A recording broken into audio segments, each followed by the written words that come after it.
goodness. It's total chaos here, but it is the Comics Aficionados live on Think Critical YouTube. Hope everyone's having a fantastic weekend. Your Saturday morning delight is back to talk about all the news in comic books. We got lots of comic book news, big events coming from Marvel and DC. We've got an amazing creator coming on to Absolute Batman just for one story, but it should be pretty awesome. And we got a gaggle of nerds to talk about all this stuff with. Is that the appropriate term? Are you not a gaggle of nerds? Are we a flock? A gander of geeks? Herd? Okay. A flock of nerds. A murder of nerds? Something like that. A niche of nerds? That's the nerdiest shit you've ever said, Sully. A genre of geeks? I don't. Hey, it wasn't me that swore in the first minute this time. A flotilla of fools. Yeah.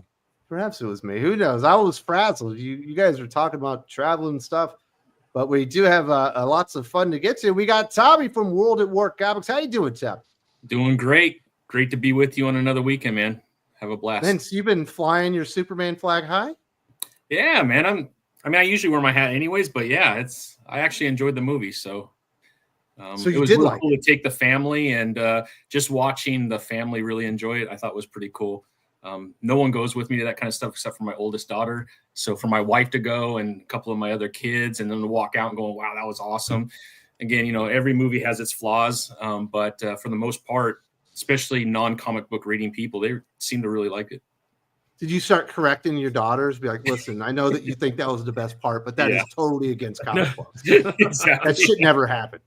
Yeah, I try to do that in movies, and they just look at me and say, shut up, man, you're ruining it.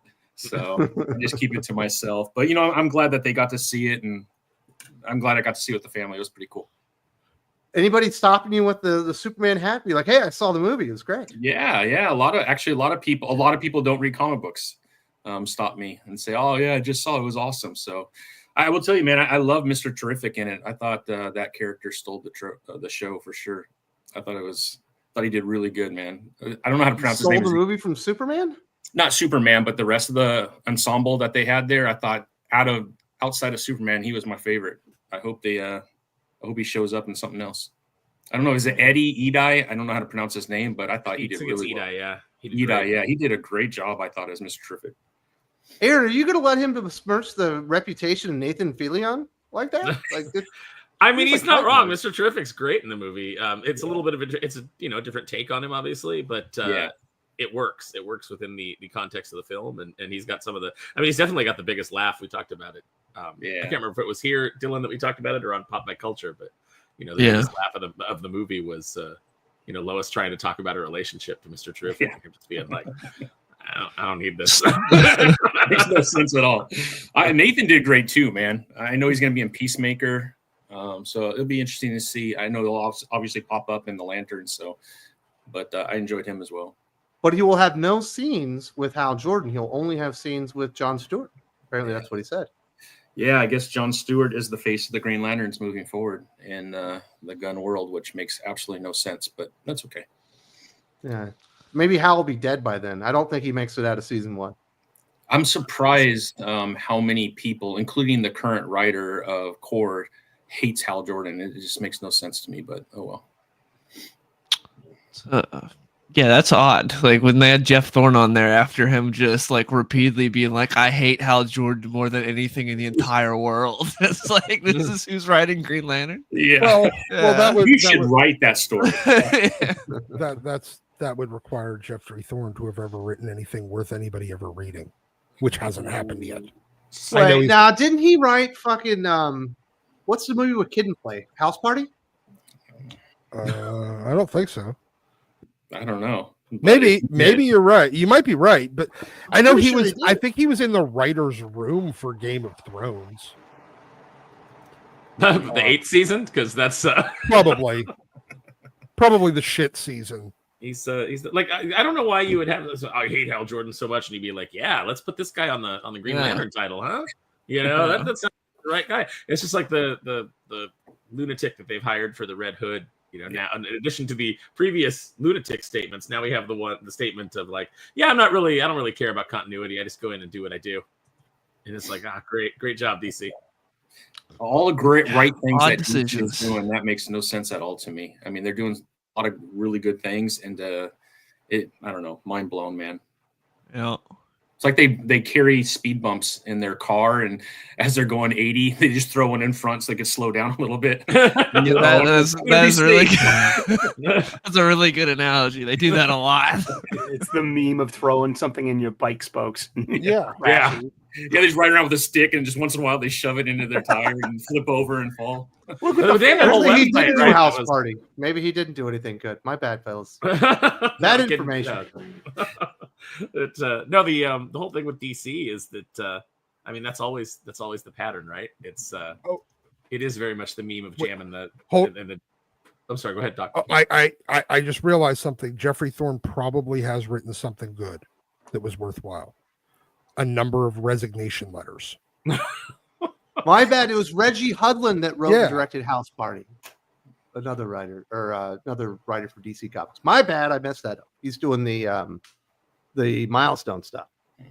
But House Party was fucking good. Remember when Kid and Play was tight, Aaron? Yeah. Yeah, no, I just remember like the big hairdo and Yeah. It was a wholesome movie too, man. Like they look down on drinking. Like, oh no, you brought beer into my house party. Bunch of nerds. I'm gonna get those digits. You don't. I mean, got there was no another game. movie with a house No, party no. where they actually created a woman with their computer, but I don't think that was the same one. It's not House Party. I think that's Weird Science. Yeah. Yeah. I wish I rewatched recently, and it's really funny when you go back to movies from the 80s and they drop slurs that like are you're not supposed to say anymore because you're not used to seeing them in a movie anymore, and all of a sudden you're like, oh wow. Oh yeah, you go back and watch Monster Squad. And you're like, wow, there's a lot of tranny and gay jokes in here. A lot of stuff going on. Yep. And that's That's a what PG makes movie. That's what makes well, that's because we all realized it was stupid that it was I mean, There you that's go. Jeff Thorne wrote Law and Order, Criminal Intent, or wrote episodes for it. Ben 10, Omniverse, and then Ultimate Spider-Man, the comic or the cartoon. that was honestly I can guarantee Christos Gage has written better Law and Order episodes as well as his wife. Christos' There you Gage go. wife has written Law and Order episodes. Yeah, that's why they were both on Daredevil. the season 1 of Daredevil. That's why they were the writers, because Christos Gage was he had become a comic book writer, but he came from doing Law and Order SVU. Him and his wife were both in the writers' room of Law and Order SVU. Interesting. Very good. Tommy, Before he you came got to any big Wildstorm. interviews or anything coming out on the channel that people need to know about? You know, I kind of slowed down a little bit on the interviews because of work. I started a new job 2 weeks ago, and so I'm trying to figure out, I'm a salary, so I'm trying to figure out that time that I get off because I hate setting something up and then not being able to make it and having to move things around. So it's been a little slow the last couple of weeks, but yeah, I don't have anything as of right this second, but I'm working on it. You got a big video about DCKO though, right? Yeah, man. I think again, until we see it, I think it's a great idea. I'm actually looking forward to that. I hope it would be interesting to see how they do everything within continuity. But it looks pretty fun. Mortal DC Kombat Fight with Club. all my favorite characters. Could be fun. I think it's gonna be fun. I hope it is. Sounds fun. Very nice. We've got another DC expert here. We got Dylan, the real comic book gamer. How you doing, Dylan? I'm doing good. I had an interesting thing happen the other night. So I went to see the new I Know What You Did Last Summer. And with like 20 minutes left of the movie, just a dude, the scariest part of the movie, a dude randomly front row just screams like the most like genuine scream you've ever heard. It's like, whoa. And then a minute or two passes and he just starts spazzing out for like 4 minutes. Then EMT comes in. Turns out he was having a seizure for a little over 4 minutes. And they... Yeah, so he's having a seizure just in the middle of the movie for like 4 minutes. They carried him out, and I heard some people talking about it, and I went out and saw paramedics were talking to him. So he was fine. He was good. It's just, yeah, it turns out that just happened. Like I heard his like girlfriend or whatever that was with him talking about it. She's like, yeah, nothing triggered or anything. It just happens to him sometimes. So it wasn't like flashing lights or something happened in the movie. It just happened. But that was... Not knowing what was going on at first, I was like, "What is going on up there?" This is This why you guy's don't do shit freaking like out. that in front of civilians like Dylan. If I was there, I would have been immediately recognized the signs. I would have had a pencil or something out holding his tongue down. That way he didn't swallow it. My You could have let the man die, Dylan. My sister, who has had seizures, didn't even know that's what was happening, and now she was with me when I was seeing the movie. She didn't know what was going on. Goddamn. People just losing it and spazzing out is so common now. You don't think anything of it. You don't think someone's having a medical emergency. You just think exactly. That, oh, geez, they're protesting something. And he was like front right. I was like up in the middle, and he was front right. So I was like, I don't know what's going on. I thought it was like a special needs person just like spazzing out. I don't know what was going on. Listen, living in Gavin Newsom's California has taught you that when someone starts screaming, and I'm sure it's the same for Dylan in Seattle, when someone starts screaming and flailing, you just move away from them as quickly as possible. Yeah, and the lady that was with him at first was just like, oh, sorry. And so I was like, oh, I guess it's not some big deal, because she didn't really treat it like it was some big deal. It was weird. Yeah, that dude was all right. What's your I always like the impression of idea of oh, sorry, go ahead. It's not very good, but like for a crappy horror movie, it's fine. But if you're real attached to the franchise, you won't like it because they do some, I'll say some Last Jedi stuff, some Last Jedi sort of character assassination to we're breaking the canon of the original. I know what you did last summer. They do some character assassination. I gotta make a video. Yeah, if you watch it, if you're real attached to the first one, he'll be upset with some of the decisions made, but I'm not, so I didn't really care. It was just nobody's attached to the first one because it's the shitty horror franchise. Yeah, and that's what this is, just another shitty horror movie. See, so for that, it was fine. It was what I expected. You know what they need to make is they'll do a remake with I Know What You Did Next Summer, and this time it's a time travel movie. Yeah, it's like Time Cop. I Still Know What You Did Last Summer was the sequel.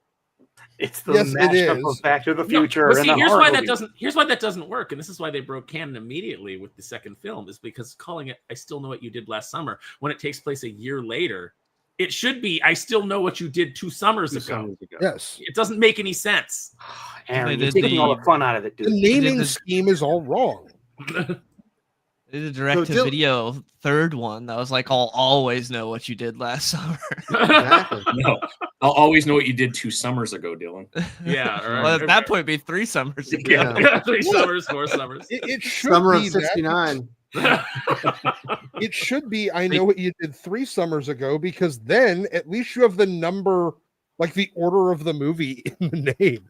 For this new one, if you take a drink every time they say 97, you will die of alcohol poisoning. They say 1997 800 times this movie, just constantly. How long is it until we get a cutesy Marvel book called "I Still Know You Did Scott Summers"? Oh, I don't think that's it. They already did it. Like I Know What You Did Last Summer DC pun book. I think last. Oh, it was DC that was doing like the Lex in the City and all that crap. Mm-hmm. Oh, my bad. Gardner. That was a dumb idea that wasn't Marvel's. I'm sorry. I apologize. So, Dylan, did you see all the people talking crap on Jennifer Love Hewitt? Yes, I did. Jennifer Love Hobies. She looks perfectly fine. Dude, she just got big. That's it. She just got big. She didn't get big. She became a fucking mom. That shit happens. I mean, isn't Sarah Michelle Gellar a mom also? And she looks the exact same. Like, not everybody's gets to shrink back down to their original size. Some women's hips stay out where they were put. Mm-hmm. She will always be You beautiful. guys are fucking assholes, huh? She's hot. Totally. She just got big. That's fine. I wouldn't say nothing no wrong with that. She's mom hot. She's thick. She's thick. Look at Tommy. No, He's licking no. his lips. He's thinking about it. Tommy's like, thick thighs save lives. Thighs save lives, man. She's hot. No, she, for an older lady, and I think she held up well.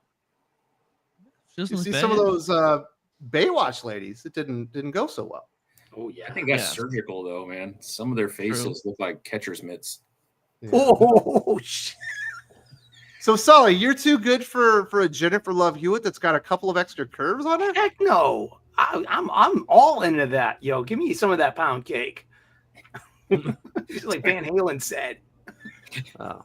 Everybody I've ever met who's like spent any kind of time with her says that she's like a really sweet, like genuine person. Well, you just talk crap about her, Aaron. That just makes you a I bad didn't guy. talk crap about her. I didn't say anything about her at all. You called her the hefty lefty. I did not call her that. That Oh, even words in my that mouth. was Doc saying that I know Never said that. I know the hoagie you ate last summer. No, but Aaron was in the back room. Yeah, she got pretty big, didn't she? That's- She put on some pounds. She was big in Japan too. Totally. Did you reference an Alphaville song? Like when all those assholes were making fun of Pierce Brosnan's wife. Like, get a lady a break. She's they're in her 50s. She's adorable. got grandkids. She's allowed to be a little. In fairness, the dress that she was wearing to the red carpet was not flattering to her, and she probably should have just chosen something different. She's not a teen pinup girl No, anymore. I understand that. She My gotta point retire. was that they picked a dress that was not flattering for her, and as a result, like So you think she should have had vertical stripes to accentuate her tallness? Could have been a Get bad this- angle too, you know. Sometimes you get a picture from a bad angle. True. yeah, I think it was just the cut on the dress. Yeah, it could be because in the movie she doesn't look near as big as she did in those photos on the red carpet. Like she doesn't look that big. I bet you She Mr. didn't Love look that big in the photos, Tommy. She looked perfectly normal. All I know is before I moved to Texas for 35 years, my driver's license still said I weighed 145 pounds. So I'm going to keep out of this one, man. I'm definitely 50 pounds over that. Wow. I basically have maintained my weight since I arrived here in the Really? Philippines. Oh, Right around Yeah, 185. I still fit in my shirt from high school. Man. Fuck you! I got a Green Lantern shirt I had before I moved here. It still fits. It's got some My- holes in it. My comics aficionado shirt's like a sausage casing now. I put on so much weight. Exactly. Dude, I've seen it's seen better days. Sully puts on his jacket and the buttons is screaming. He's like, "Get me out of here!" Oh, He's hell. joking me. Dude, I thought the camera put on 50 pounds, but you. So you're saying skip? I know what you did last summer. Revival. Go see Superman. Yes, definitely. Superman's much better. What's next on the docket? Are you going to go see the Fantastic Four this week? Yes, I'm going to see Fantastic Four, and I also got tickets for the new Naked Gun as well. So that comes out soon. That looks so bad. Oh. I want to see that just because It it looks exactly as I expect it to. all the early reviews are out, and people say it's hilarious. So I'm excited for it. I would And love Liam a good Neeson looks funny great. movie. Yeah, no, Liam Neeson was the right choice, I think. And honestly, the trailers have not done anything for me, so I hope it's good. I hope they're keeping the good stuff for the movie. honestly, Pamela Anderson at her age doing this is the perfect Priscilla Presley replacement. Or no, not Yeah, Yes. it's Priscilla. Yeah, Presley. You're right. You are correct, sir. Yeah. So I hope it's good, which too. one are you more excited? Are you bringing the girlfriend to go see the Fantastic Four, Dylan? No, Making I'm a not date taking her night? to Fantastic Four. No, she knew basically nothing about Superman. Mhm. She knows even less about Fantastic Four, and it's in the middle of the MCU. No, You don't want those kind So- of questions to interrupt the film? Yeah, I don't think it's a movie she'll care about at all. I like to imagine Dylan just leaning over all through Superman and going like, "See, that's a reference to issue 47." We went to lunch before the Superman. movie, and I asked her what do you know about Superman? She did the Superman flying pose, and she said she knew he wore his underwear on the outside. And that was it. Those are the only two things she knew. So I had to I went over basically got Krypton. it. I went over who Clark Kent is. I went over everything. I was like, all right, now you know. what I do. That might have solidified her not seeing a movie with you, Dylan. Dylan's like, if you refer to my PowerPoint presentation, Pre-brief before the fucking film. Yeah. Very nice. You got any big videos that popped up that people should be looking out for, Dylan? Yeah, I did 2 videos this week. I did one on the KO event, and I did one on the Superman Treasury 2025 All Hero for All, because that's the best comic of the year. So I made a big video. I did Just 2 got videos it. on those Can't as wait well. to read it. I hate the size though. You haven't read it yet? I love Yeah. the size, dude. I Other picked it than up obviously yesterday. finding a place to What put she it said. sucks. That's but- what I hate. Where do I Yeah. put this thing when I'm done reading it? But man? reading it feels like such an experience because how huge it is. I love it. I can't wait. Dylan, to are read your videos better than mine? I don't know. Oh, he's skipping out of my I videos haven't- now too. He's not even paying attention to me anymore. Oh gosh. I It's been a try lot to of do videos, man. I can't watch all of them. that. It is well. I'm slow down. I'm not doing 2 videos a day most days. I'm trying to get out 8 to 10 videos a week. So we'll see how it goes. But if you want more KO coverage, are you more excited or more on the "this sounds kind of stupid" thing for KO? It sounds incredibly stupid, but I'm hoping it's the absolute Batman stupid where it works and not the Dark Knight's death metal stupid where it just sucks. So that's where I'm at right now. Very nice. I Now, feel like Spare- it'd be like a 4-issue series. I'm not sure it needs to flow through the entire every title type thing. So Sparrow, you and Yes. I are at odds with each other because I enjoyed the Mortal Kombat movie for what it is, and you think it's one of the worst things ever made, or amongst the worst things. You I don't think like. it's a travesty. It is a travesty. Are you ready to eat the crow on the Mortal Kombat 2 trailer that came out this week that looked pretty fucking awesome? No, because I already saw that they ruined Jade. So again, Oh the yeah, different bald characters- Jade. Yeah, like not only bald, but just like she's got a big old gouge in her head. And Is it Cynthia They made Erivo? it more interesting. what are you doing? How hard is it? How hard is it to get these things right? It's just to expose They you listened bigots. to you. They Right. removed the central protagonist of the entire thing, replaced him with Luke Cage, and it's still not enough. They replaced him with Luke Cage. Now we're talking. Told- oh, Johnny my Cage. bad. Sweet Sorry. Christmas. I My love bad. that. You know Fucking what? Power Man in the Mortal Kombat universe. Amazing stuff. I like the first movie because of how hokey and like The fight scenes are ridiculous good. it was. So I don't know. I'm looking forward to this. Although it does once again prove fantasy is when Carl Urban has long hair. Sci-fi is when Carl Urban has short hair. There's nothing wrong with that. You get your game face on. We But need more Carl you're not willing to admit that Mortal Kombat 2 trailer was fucking hot. I mean, it's fine. Like it'll have some good mayhem in it, like the first one. It's fine. But it's not going to be the like. I want a real Mortal Kombat. I want real versions. You got of a these real things. Mortal Kombat in I the want 90s, a real dude. serious swing at like when you get up there. I hate the fact that there's always just somebody who's either in the costume department or something that's like, oh, I'm gonna put my mark on this. Just do Ooh. the thing. Do the thing. Just do the thing the way that the thing is done, like the way that we all want to see it, the way that we all expect to see it. I don't want to see your bubble-faced Cobra Commander design. Do you think that you can do better than the original Cobra Commander? No, you can't. So just do No. that. No one cares about Jade in Mortal Kombat. She's a bit player. It's no big deal. Oh, I think you should go on Twitter, my friend. There's quite a few people who care about Jade. That's how I Listen, the I went on trailer to was Twitter out. and saw 50-year-old men screaming about like my house on the fucking prairie.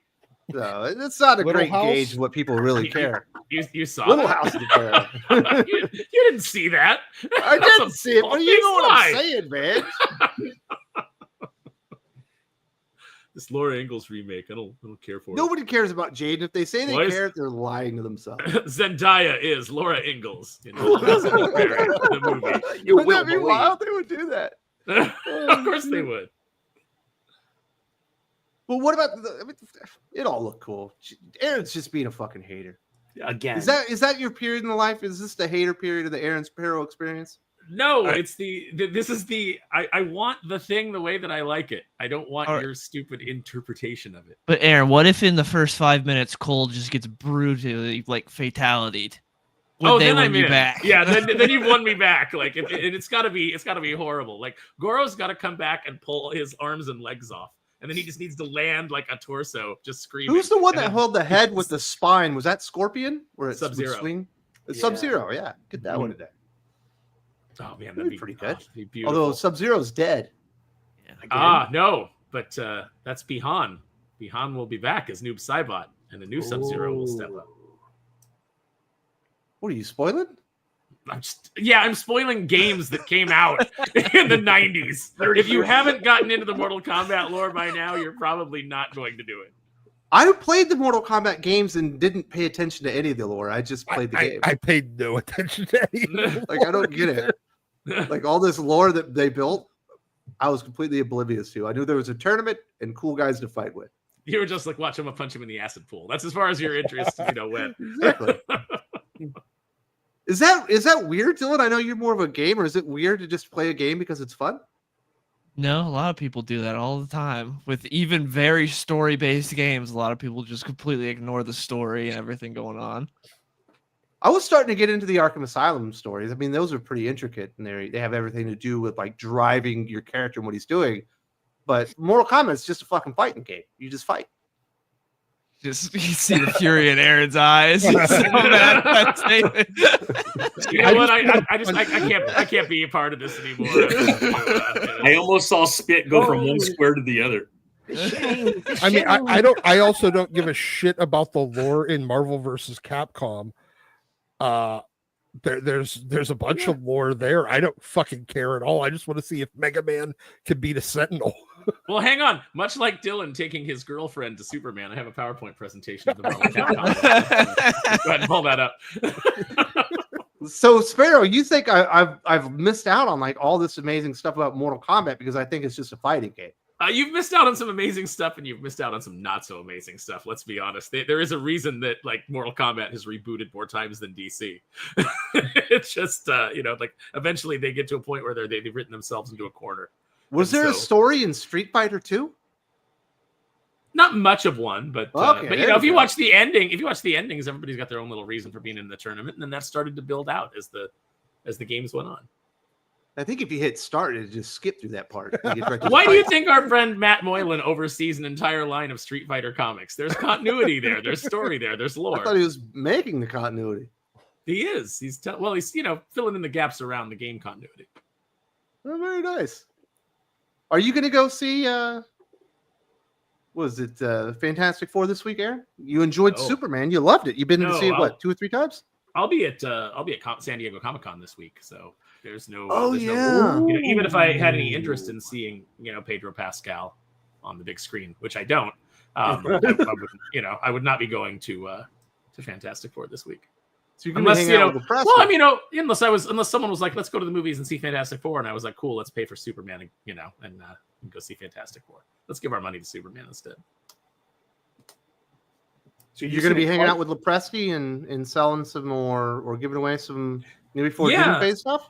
I think it's booth 4706, I think is Lepresti. Mm-hmm. So that's where I'll be hanging out most of the show. So come on by and see us, check out some Wraith of God. He'll have he has stuff at the table. He does commissions, get yourself a nice sketch and come say hi. So, Aaron, we know that Bizarro is going to come in for the Superman sequel. What if Pedro is Bizarro? Will that make you not support the second movie? Yes, I will not support any movie that Pedro Pascal is in. I feel like that's a good. That should. He was fucking great in Game of Thrones. He was great in Narco. It's time to send Hollywood a message that no, you can't make fetch happen. They want him to happen so badly, and they want to convince us all that he's the portrait of masculinity. You love The Mandalorian. I didn't love it. I liked one season of it. Yeah, like one season of it was good. The ending of one season was fun and nostalgic, and the third season was just absolute hot. I didn't like the first season. I thought it was mid. The only reason I even watched the second season was to get to the final episode because Mandalorian. This is what people don't want to admit is that Mandalorian was as good as a season of Hercules: The Legendary Journeys or Xena, Warrior Princess. It was that level of television, that level of episodic television. It was just coming on the backs of sequels that were so terrible and so reviled that just being simply competent was enough to convince everybody that it was great Star Wars. Sparrow's going way over my head again. Simple West cannot keep up with that logic. Well, I mean, you are from the Midwest. Oh, my. So, Sully, what's your favorite character in Mortal Kombat, and what is it about their lore and history that you like about them so much? Oh, it was Sonya Blade, because I love the Bridget Wilson played her. Bridget Wilson Sampras played her. Was that the first one or the second one? She got recast, right? Yeah, everybody got recast in the second one, pretty much. Okay, I went and saw opening night Mortal Kombat. I took my feminist girlfriend with me, and she was horrified that when Kano started beating up Sonya Blade and the entire audience erupted in cheer, and she was like cringing in her seat. I was just like, sorry, honey. It's Mortal Kombat. You get for dating a feminist. That's right. No shit. Equal rights and equal lefts in Mortal Kombat. I played the hell out of that game, though, on Sega Genesis. I mean, I loved it. It was fun. Yeah, but what's the story? Do you remember the lore? I don't remember there being any. I remember I thought Raiden was Asian, and then he gets cast as Christopher Lambert, the Highlander, and I'm like, well, there's that. Casting. I mean, Liu Kang was really good, and Liu Kang is the worst character in the history of Mortal Kombat. Yeah, but he's the hero, though. You're thinking of Su Hao, but you wouldn't know that. No, he's got the worst fucking fatality is just like scissor kicks. Mhm. Yeah. That's I not love his friendship. fatality. I love babalities. I love And friendship. it's a I thought that bicycle was cute. kick. You tourist. The He bicycle kick is the thing that Pele does, where he like flips over and exactly. like He the did the scissor back kick. flick. He Yeah, said, "Scissor that's me, a- daddy," as he's trying to take out Goro. That's definitely a scissor kick. I don't care what they say. Scissor me timbers. Scissor Yeah. me timbers. Arg. But Liu Kang, worst character, worst fatality. He Turned didn't into even a kill dragon. anybody. That's later on, not in the Okay. first game. But yeah, Sub-Zero and Scorpion were great, especially Scorpion. ripping out the guy's skull and seeing the spine dripping with blood. That was hot. Yeah. I liked that it basically just looked like a really good video game, like good graphic video game. The only reason I'm going to see this fucking movie. I So don't know. you're shit definitely about there the for lore. Mortal Kombat 2, Doc? Yeah, I don't know shit. Yeah, I don't know shit about the lore. I was moderately amused during the first movie. I'm like, that guy doesn't exist from the games as far as I remember, unless it was from like a way later game that I stopped playing. 'Cause I think I stopped playing Mortal Kombat around like 4 or 5. Yeah, I peaked at 3. I peaked early. And I know that they kept adding characters to Mortal Kombat. I'm like, maybe he was from one of the other games that I didn't play. All right, whatever. I don't really care. This guy that just grew a sweater for some reason. Yes. and then I did like the hint at Johnny Cage for the second movie. I was like, oh, okay. Although I never understood the appeal of like game players to Johnny Cage. Like, Yeah, well, later in the game, he gets more personality. You know, as they were able to do more story elements and things like that, and they start doing cutscenes, you get a lot more personality from Johnny Cage, and he's a lot of fun. Like in the later games, I recommend like just go watch the story from like Mortal Kombat, the one right before they rebooted it. Was it 11, Mhm. 10 or 11? But you can just go on YouTube, and someone will have like the whole thing uploaded like as a movie, and you can watch the whole story, and it's actually really entertaining. Dylan, you're the real comic book gamer. Do you suck at that? Should I watch that? Or am I wasting my time? Yeah, you can check it out. It's not worse. It's not a terrible time. Are You you, get a Mortal Terry- Kombat you get- guy? Kerry Takawa back as Shang Tsung. I'm not a huge Mortal Kombat guy because I didn't have any. Anytime I play the games, I was at a friend's house, so I had like nothing into the lore. Just go Oh, over, they wouldn't- and then Your parents Yeah. wouldn't allow it because it's too violent. we didn't have a console. Any game I played was on a computer. How did you so- become? Oh, because you're the real Yeah, so computer gamer. Yeah, so Oh. anything I'd be playing was on a computer. Mortal Kombat wasn't on PC till like 10. I think Mortal Kombat 10 was the first on PC. So Dylan's yeah, like, anyone- I'm part of the PC master race. Is what Dylan's saying. So- you console gamers.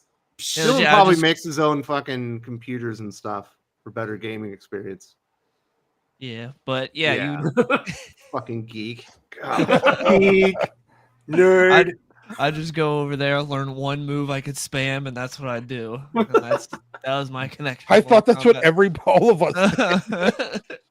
You're like, At okay, least you just called duck, me a duck, typical uppercut. Midwesterner. You know, That must be stupid, huh? Yeah, the real nerds are people that learned combos and new characters. That Boom. You don't know what it's like That's to not get how a you game play. console with like a little paper thin thing that told you how to do it. Then you had to buy the big booklet that showed you all the real moves and how to do it, dude. Oh, That's we what had gaming was the- all about. we were getting like handwritten pieces of paper from like like sharing it. It's like, okay, guys, I figured out this. And you wrote it down. Left, right, left. And you're like Up, so, up, down, like, down, left, right, A, Yeah, B, and your friends C, are A, AB start, start, yeah. the Konami code. But like your friends would like all have like their stuff written down. You'd get together, and then like one guy would help you, like whoever the person with the best writing was would compile the list, and then you would go try to get it photocopied so that you all had it. Yeah. Dylan, are you excited about the casting on Zelda? I saw people were upset about it for some reason. I have no idea why. I don't care at all. I'm not a It's big because Nintendo guy.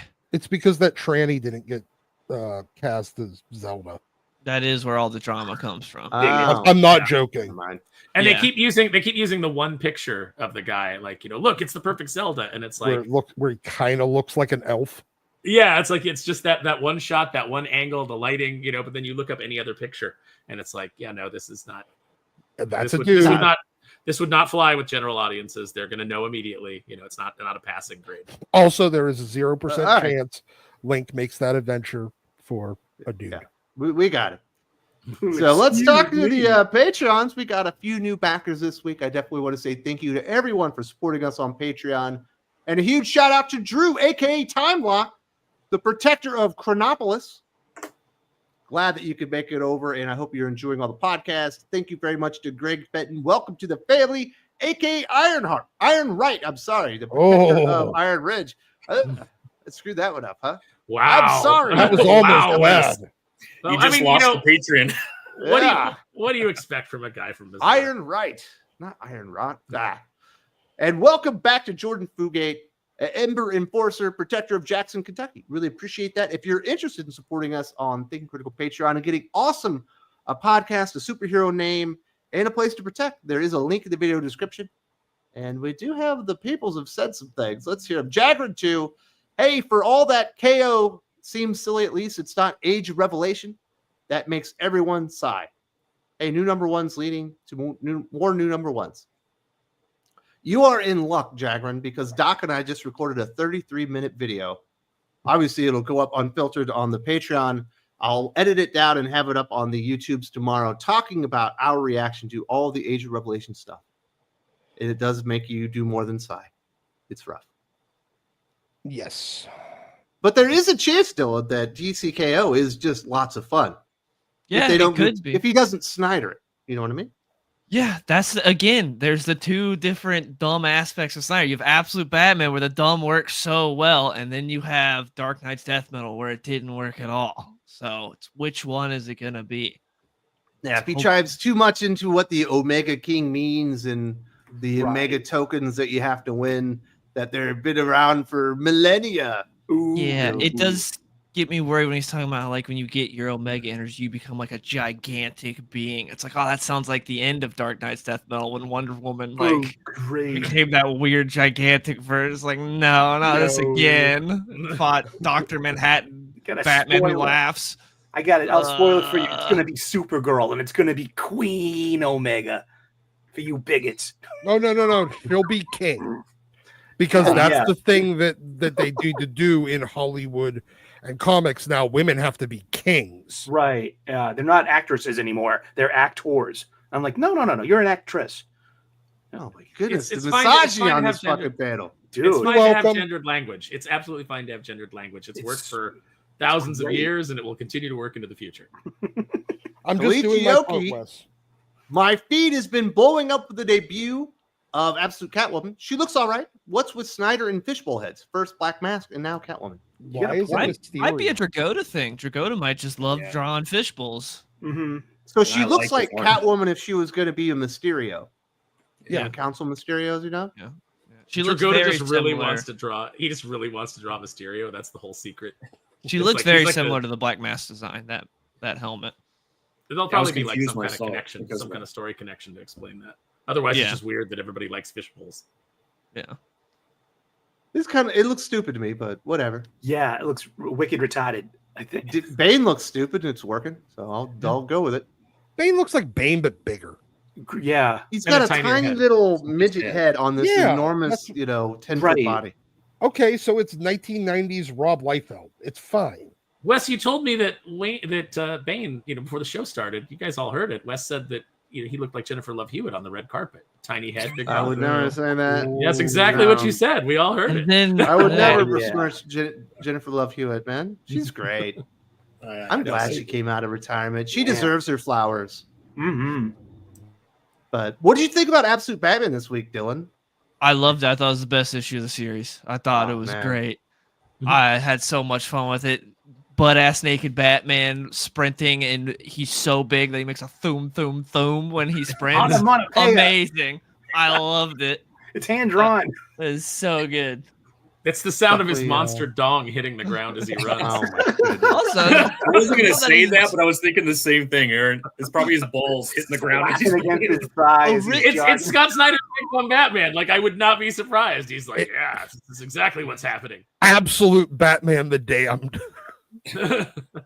originally, Snyder said he was 6'6", 250. In this issue, they say he's 6'9", 421 pounds. 21 pounds. Oh my Yeah, god. so he's legit like a left tackle. Like, He got he got the Venom stuff. he's huge. Kalichi then says, surprised he didn't give Freeze and Jade the same awful looks. Give it time. Well, Dracoda didn't draw Freeze, so No, yeah, it was that other that's dude. why. Yeah. And Jade looks awful. Well, there you go. Someone else cares about Jade. You're There you not the go. only one. Thank you. Was Thank this- you. There's two of you. Was this the reveal of Absolute Killer Croc as like a monster form? Yes, He yeah, looked pretty monstrous too. I mean, like he did. Yeah, that looked badass. He definitely looked like had some Obi-Wan with the weird iguana thing. Oh yeah, the, from the prequel Sith, trilogy. yeah. Is he That- still childhood friends with Bruce Wayne? Yeah, there's Now one he's a panel monster. where Batman's in mask and he's saying, "Wes, Way, it's me, Bruce," and He's like, hop on, sucker. I'm going to give you a ride. Crocodile ride. Then he tells Bane to shove it up his ass, which is great. I love that because Bane's quoting the entire time like Roman emperors and telling you the year, and then Batman's like, "Shove it up your ass, Batman, circa now." Batman. Hey, Yeah, I it's love Big It's Dumb so big and Batman. dumb. It's so It's delightfully great. big and dumb. It's I can't wait till he's just riding Croc as a mount. Like, It's great. That's Yeah. what he's doing. That's what he's By doing. the end of the Yeah. issue, that's what he's doing. Yeah. Oh my god. Igor Teixeira. Jade design is clearly some concept artist who really wanted to leave his mark on the whole thing with the I can do better mentality. I'm with Wes, though. It did look cool. Love from the Ripperverse crew. Well, thank you very much. Oh, God thanks, bless Igor. you. It does look cool, Aaron. You're totally one character design that you don't like just ruins the whole. I saw the first one, so like I don't expect any better with the second one. I think this one will be better because it's not Cole as the main character. Now we got Yeah, Johnny it doesn't Cage. even look like he's in there. That's true. You know, Carl Yeah. Urban's charisma is going to carry it, isn't it? I'm going to like Yeah. it because of Carl Urban. Everyone Yeah. loves Carl Urban. He's like Mhm. some down on his luck 90s action star that's realized his career's never going to come back and he's just kind of bitter about it. I don't care what you thought of the original '90s Mortal Kombat movie. Like anybody I know who's watched it loves the Johnny Cage. Those are $500 sunglasses, asshole, and then punches Goro in the nuts. Everybody Yes. loves that. Who would love the original like Mortal Kombat? That's a good movie. Ahead of its time. Mm-hmm. It's not a good movie. It's an entertaining movie. It Yeah. is fun. As far as video games movie, it's a fucking Citizen It Kane, broke- dude. It's It broke good. the curse of video Yeah. game movies.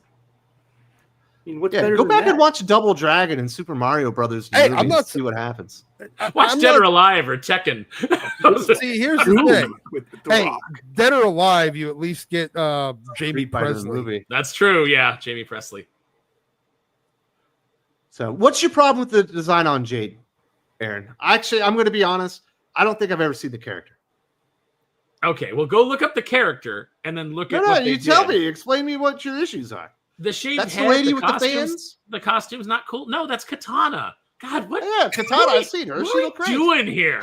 This I is think like- you're doing it on you were- purpose now, Wes. You were I doing love this it. in person. You were doing to me what I do to Doctor Who fans when I'm like, oh yeah, you know, like no, I get it. You know, it's like, oh, I've seen it. It's like, oh, I'm Doctor Who with my whimsical companions, Hermione Granger and the Beatles. You know, and everybody's like, no, it's not Doctor Who. You're doing the same thing to me. Doctor Who. Doctor Who with running around with the Beatles would have made Yeah. for a great like Scooby Doo team up. Dun, dun, dun, dun, dun, dun, All right, that'd be great. Kaiser Jose wants to know, Aaron, do you think that Jamie Presley is a better version of Margot Robbie? Yes. Although when you put their picture, like if you take their picture and you put it side by side and like meld them together, I might not be able to tell which side is which. Well, one of them's British, the other one's American. Well, They're the that's same but a Cylon picture. model. Oh yeah, because every time I see a picture, I go, "That person's Brit." Well, actually, that's kind of true. You Jamie, can normally tell. see, here's the Right. thing: Jamie Presley has this wonderful level of white trash that she cannot get rid of. Like, Just the there- right amount of white trash. Yeah, it's just the right amount of like trailer trash that I just love. Maybe it's because no, the as soon first as- movie as I soon ever as she- saw it was The Ringmaster. I think either of them are British. Yeah, As soon Australian. as What? she, Yeah, Margot I know. Robbie's from Margot Robbie's Australia. Yeah. Whatever. I know she's got an accent. My bad. I was in my head. I was like, I know something about this is not right, but I'm just gonna roll with it. I just That remember accent. being in the Big Short in like the tub, and she's speaking with her natural voice. You're like, "Oh, good day, mate." Or I guess I was saying, "Doctor Ew." I'm talking to you with Margaret Thatcher and my robot cow. Wibbly wimey timey wimey stuff, Governor. Jadron 2. So I won an alien sketch. Anyone know Nico de Mattia? I can see some I covers know, of his. I know the name. Yeah, I've never met them in person, but congratulations. That's awesome. I love Alien. And you should go read Alien versus Avengers if you're into Alien comic books, because that was badass. I think everyone slept on that one, Dylan, and they made a huge mistake. Yeah, that was really good. Predator versus Spider-Man #4 landed this week. I mean, that was really good. You know, Really? putting it out there. Wow, I liked it. Yeah. that is awful. Really? And you were saying last issue about me not liking the last issue, saying you used some really bad language. I remember that. Yeah, you didn't like a good comic. Now you like the bad version where they just wrap everything up. Oh my goodness! It had an Virtual- MJ, it had virtual- a happy ending. Virtual Reality Fitness is defending you in the chat, Wes, saying that technically the Australians are British. That's true. They're a part of the United Kingdom, the Empire. Justin Adams recently came back to comics when I left. I remember Wes said you were done with Mark Waid. However, I remember World's Finest being good. Is it still? Is his Justice League any good? Any other DC recommendations? And also, hello, everyone. I do not know. I have not been reading World's Finest or Justice League Unlimited because I generally stay away from Mark Waid, although I did read the DC, the new history of the DC universe because I need to be up to speed, I guess, on that one. Mm-hmm. So, Dylan, you're also a DC guy. Are you liking Justice League Unlimited? Was that your series? I read the first 2 issues and didn't care and stopped. So, and I'm not reading World's Finest, so I can't say anything about World's Finest. But Justice League Unlimited, I didn't really care for. So. How about you, Tommy? Yeah, I mean, for all his flaws, he's still a pretty good writer. So I thought Justice League was pretty decent. It's not like my favorite title, but it's good.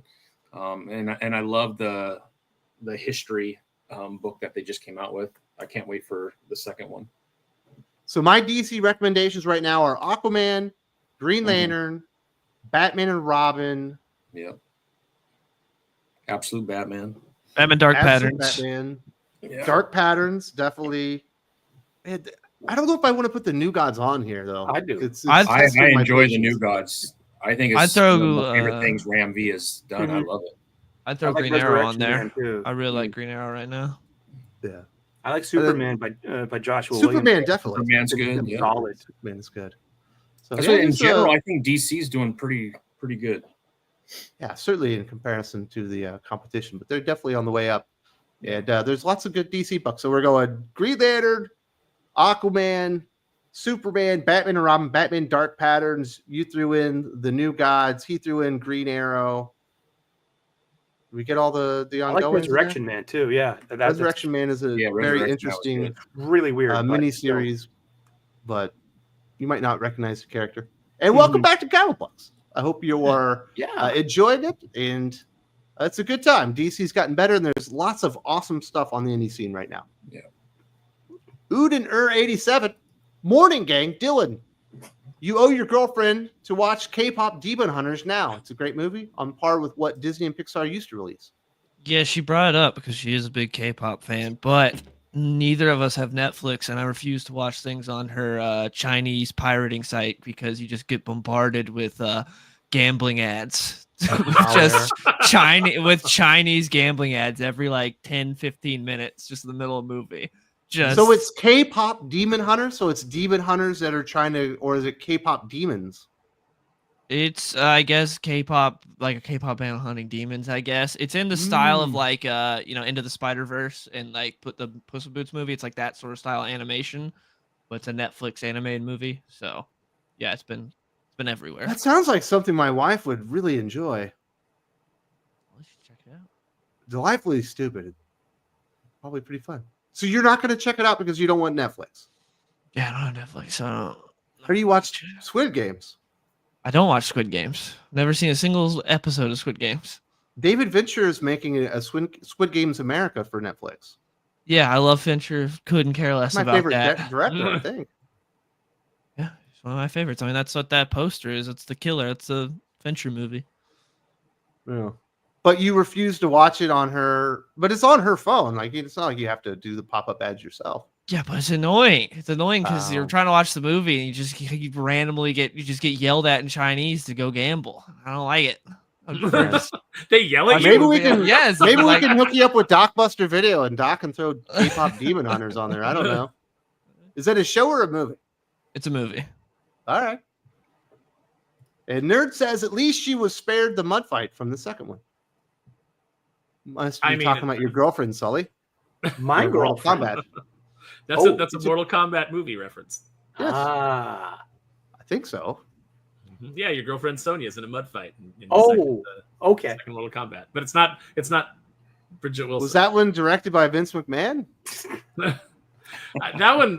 That was like one of those ones that's like from the director of X versus Sever. It was that level of filmmaking. I love the original And body model. Yeah, she held up, man. Wow, hot. Oh, Carrie Hoskins. Yeah, she looks yes, great. please.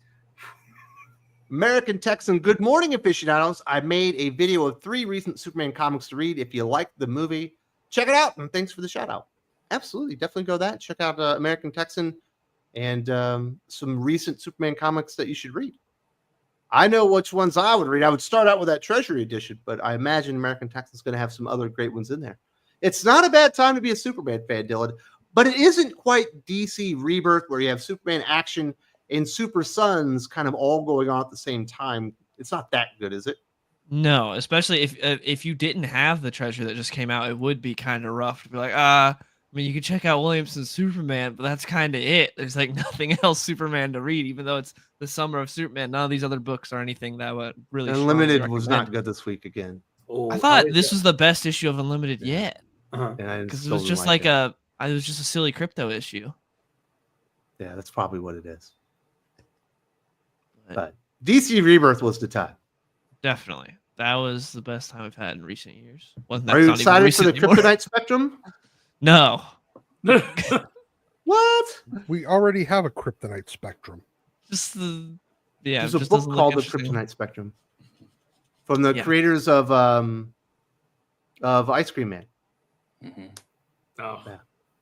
I'll be Yeah. checking it out, but I'll know. definitely Yeah, check it out. I'll read it, but I'm not super excited about it. The solicitations for the 3rd issue that comes out in October it sounded really exciting, Yeah. but we'll have to see. It sounds interesting. I'm gonna check it out for sure. I mean, I love that creative team. Mhm. We'll see And how it finally- translates.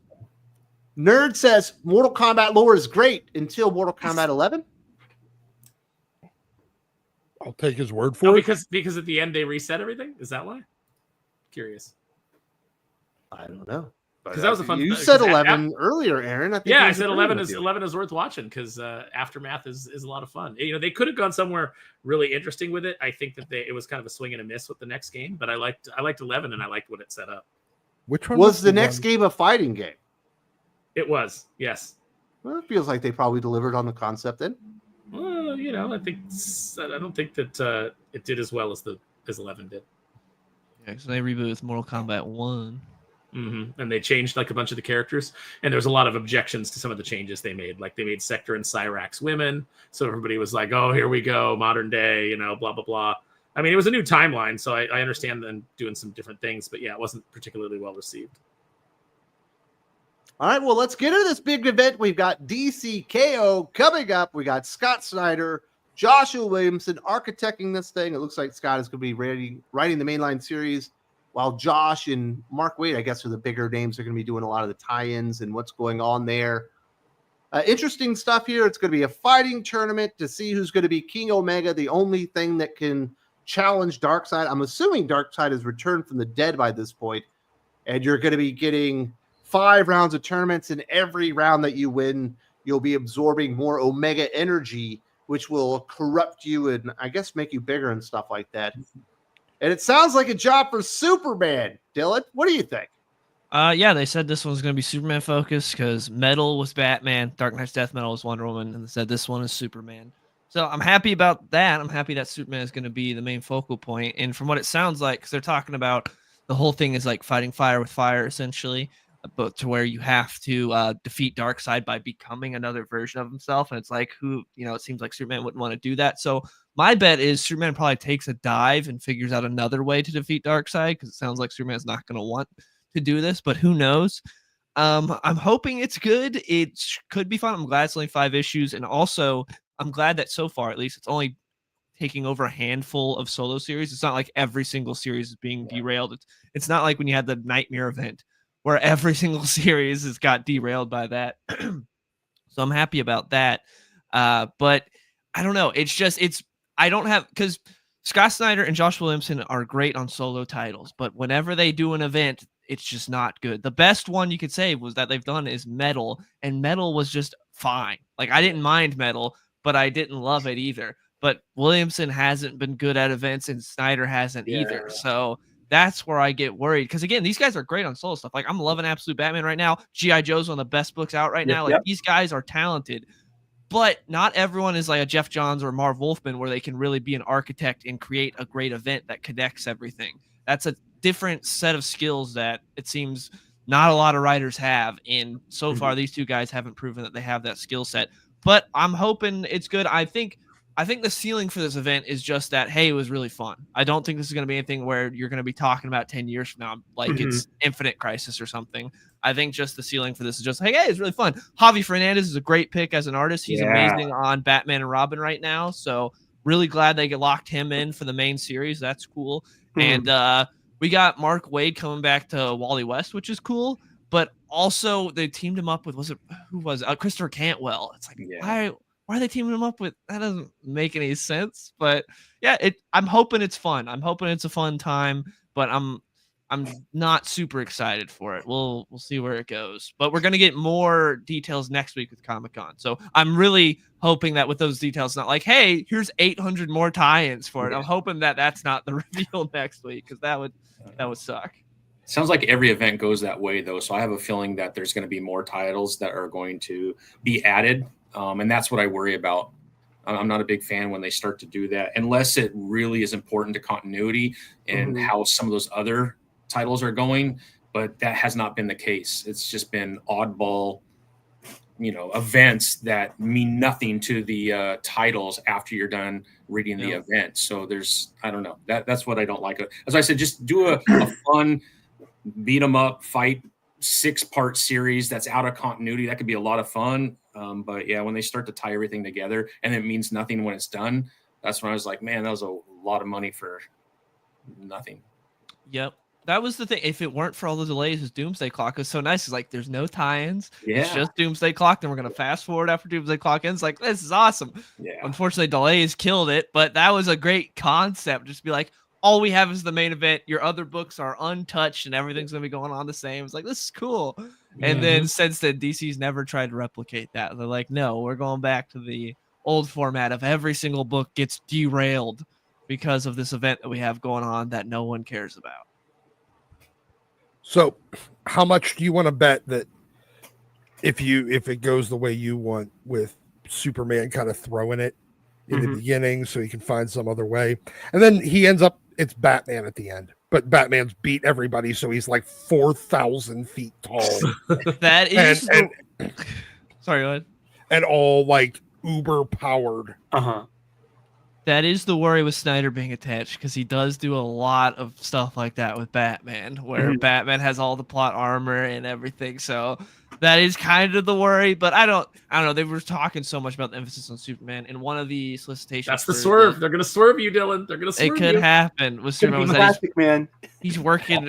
He's looking for like the heart of Apocalypse, and that's going to be some like key to taking down Darkseid, I guess. So they said they're going to tap into the darkness within Superman too. So I don't know about that either. Yeah, I hate all that energy stuff that Snyder gets into. Where it's just like there's it's just a dumb video game plot. It's the rage. It's like, how many video games were based on the rage, and then the character gets the rage, so now you fight, you know, and they did that in Mortal Kombat versus DC. Yeah. It was like that was how they kind of like evened the playing field. Yeah. Oh no, What the are- rage. But now that we have an opportunity for any DC hero to fight any DC heroes, what matchups would you guys want to see? Ooh. I mean, Because that's one thing about this event is at least like you have heroes fighting where it's like, oh, this makes sense and it's not some like really stupid contrived reason Mhm. like they try to come up with sometimes. At least it's just like, oh, they got to fight because it's the fate of the universe. Like, okay, so you can get whatever matchups you want. Ambush Bug versus Plastic Man. I've been waiting for that since I was a kid. You know what? I just realized that now that you've asked the question, Dylan, I don't have any matchups. Like, I don't care. Like, you just made me realize I don't care about this event at all. Like, it does not interest me. is anybody really hyped for hero versus hero events? Again, yeah. I mean, like, DC hasn't done as much of them, but that's all Marvel has been for the past 2 decades. mhm. Yeah, So is there? DC hasn't really done it since like Convergence. That was like the last Right. time we had some like hero versus hero stuff. Yeah. Uh-huh. So I guess my question then is, do we really want to see DC go more down the hey, let's copy Marvel route? Probably not. Well, I'd like to see like a more technically proficient fighters, such as Cassandra Cain or Black Canary, and win, evolve, and get powered up so they can actually take on, meta powers. You know what I mean? It was like big bads. Like, And someone Yeah. did just say Nightwing versus Cassandra Cain, which I'll remind you, she got one shot by Nightwing and Titans. So fuck Cassandra Cain. She sucks. really? It's, I'll tell you who's gonna. It's gonna be absolute Batman that wins. He's gonna come in. That'll be now. He's the biggest dumb. Now he's 800 feet tall. His head doesn't change, but he's 60 feet tall. Yeah, He's it'll- and that's Peanuts that's stuff. going to be the big swerve, that he's actually just been absorbing. He's been part of this the whole time. That's why he's gone He from already 6'3" did. Then he's gonna say, He got hit with the to Omega 6'9". sanction at the end of Infinite Crisis, and ended up tripping through time. And every time he died, he built up more and more of this Omega energy until the end of time at Vanishing Point. There's some Grant Morrison stuff. You know? I can't wait for him to They've reveal done that the entirety of Apocalypse is a car. Yeah, that's how Absolute Batman has just kept getting bigger in the comics. He's That's why actually been 6'9" fighting now. this. Yeah, he's already absorbed. That's it. That's what's going on, Dylan. That's why he's 6'9" now. Scott Snyder is. It's already slowly putting started. That in. It's already. It's already started. Yeah. Yep. I think the positive of this, though, is with the momentum that DC has, and your video, Wes, on the top 10 and how Absolute and even a couple other DC titles have crept in. The momentum that they've had, this is a really good opportunity to expose fans that are getting back into DC to characters they might not be that familiar with. And if they do it right, it could open up a few other titles that maybe will gain a little bit in popularity. You would hope so. I would hope so. I mean, that would, to me, that The would absolute be like the characters main have to be purpose. there, though, right? You would think so, because that's what's driving everything right now. Right. But Yeah. maybe that's This what they is like revealed the at San sequel Diego. to All In. And the Return of Darkseid. You figure that the new Darkseid energy characters have to be there. Yeah. I bet you they reveal something like that at San Diego. Yeah, they're gonna have a big panel about it with Snyder, Williamson, and Wade. Yeah. I imagine they'll be getting into all that. But if Hawkman doesn't win, this whole thing is a fucking sham. Joke. Hawkman would beat Batman's ass. What fight are you looking forward to? Who do you want to see Superman beat up that's a superhero? Dylan, do you want to see him beat up on like Wonder Woman or something? Oh man. I'd love to see him dog walk Wonder Woman, like all over the place. I want to see him have to beat up John Kent. I want to see Supergirl versus Power Girl. In a pudding match. Yeah, Sully's Yeah, just no. like Sully's just like in my head canon. Then they It'll- kiss. And they kiss. On panties, match. Wet t-shirt contest. It ends up being like X of Swords, where at one point he has to go fuck a rock. Oh my god! Didn't I ask this before? Like, if you hook up with a multiverse variant of yourself, is that considered masturbation? I would like to see Superman fight the Absolute Trilogy, Trinity. That would be cool. I'd like to see him fight the Absolute Trinity and just dog. That would be walk them. fun. Yeah, I could get into that. And then at some point it's a battle to the death, and the one that dies wins. That was Ten of Swords, Doc. You're having Yes. flashbacks. I know. They're just going to do the same bullshit. No, I don't. Scott Snyder is a much different writer than Titty Howard. Let's not like go crazy here. Jonathan He's Hickman okayed everything in that. Well, he's a different writer than Jonathan Hickman too. And if anything, Snyder's going to go too big with the concept. That's the real fear I have, Dylan, is that he's going to make this too cosmic and all that stuff. That's the thing with that whole been talking about, like, whoever becomes King Omega, because that's what KO stands for not knockout. King Omega is you become like a billion feet tall and like be an energy version of yourself or whatever. It's like, that sounds stupid. I've already had No the one wants Batman to who see laughs. that. I didn't like him. Yeah, we don't need that. Sounds dumb. Bigger is not like there's this weird thing. It's like Scott Snyder's got this like J.J. Abrams kind of sensibility of if it's just bigger, it's cooler. Yeah, And that's worked for Absolute Batman. I mean, I don't think that Absolute Batman is cooler than regular Batman, but it is fun, that he's big dumb Batman. So in that case, it works. But just being like, oh, the Death Star, it's the Death Star, but bigger. It's Star Destroyers, but bigger. It's the cosmic, it's Darkseid, but he's bigger. Now it's the winner is bigger. It's like he got like that since Endgame, which I personally thought he stuck the landing on Endgame. I liked Endgame that towards the end of his New 52 run. But then after that, he just went crazy with it because he went real crazy with like Joker's like been immortal and like there's all this stuff. And it was like really intriguing and cool. And I liked it. And then after that, he's like, I can do anything. And he just made everything bigger and more crazy and did not work out. Yeah, it's your fault for liking stuff like that, Dylan. Thanks. Endgame was good. I liked Endgame. I had a great ending for the characters. It was cool. Yeah. But still, Well, I you always, like I always say, I would rather somebody step up and take a big swing than and miss than just be bland. Yeah, We'll get that, I think. It's So gonna be what's your Superman versus Absolute Superman. That's what I think. You think so? That'll be the final fight? Could be. Because Superman has to win. He's the only one capable of absorbing all this Omega energy and not Mhm. breaking and becoming a bad evil character, right? Oh, Well, this is the way to- Supergirl, give her back her Red I Lantern was ring. saying when you left, I was saying I could see Superman taking a dive and figuring out another way to defeat Darkseid, because in the video that DC released with Scott Snyder and Williams they're talking about how like doing this is completely wrong to become Darkseid to beat Darkseid. And they're like, they don't think Superman would do that, and so they're like just explicitly saying that. Yeah, was which like, means oh. they're going to do that, right? So Yeah, Superman will do it because he's evil. Yeah, you could have absolute Superman do it, but Or- Prime Superman. This is a way to get him so powerful that he splits into red Superman and blue Superman again. Well, we do have Blue Superman, I think, showed up on the cover for like Justice League with Mr. Terrific and Batman Beyond and all them. See? So, you have him showing up. I don't know, Sully. I don't like the concept of heroes fighting heroes, though.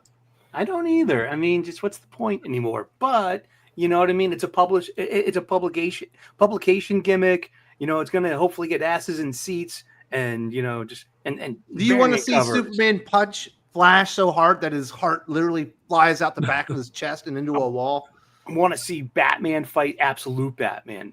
And just like hit him with the bat spray, the shark repellent spray, the anti-shark spray. No, he That'd just be says great. Absolute Batman repellent. Yeah. He shrinks him Problem down. is, if Batman gets hit with Omega energy, I think he would be the first one to crack and to go evil. He's on the fucking line, you know what I mean? No, he's got a plan for that because he's contingency man now. Yeah. I'm a big fan of Plastic Man. He's my dark horse in this if he's part of it. He's got amazing powers. Even Batman knew that. Afraid of him. I think he's dead. Didn't they just do the death of Plastic Man or something? Did they? Christopher Cantwright well? What is Christopher Cant- Cantwell. Yeah. And I mean, I can't keep track of continuity anymore. It's kind of useless in a way too, because they keep rebooting everything. Then you get Mark Waid with this new history of the DC universe. So everything that we thought was canon isn't canon anymore. And it's like I've given up. Just like I haven't I just let go of it and be like, okay, sure, whatever you say, kid. I don't know. What do you think? About what? about continuity, about just I think continuity is important. It's the I think it's bedrock of the important. entire fucking universe. Without Yeah. it, there's no buy-in. And that's why you can't keep it straight, because the editors don't bother to. So that's why it's so fucked up.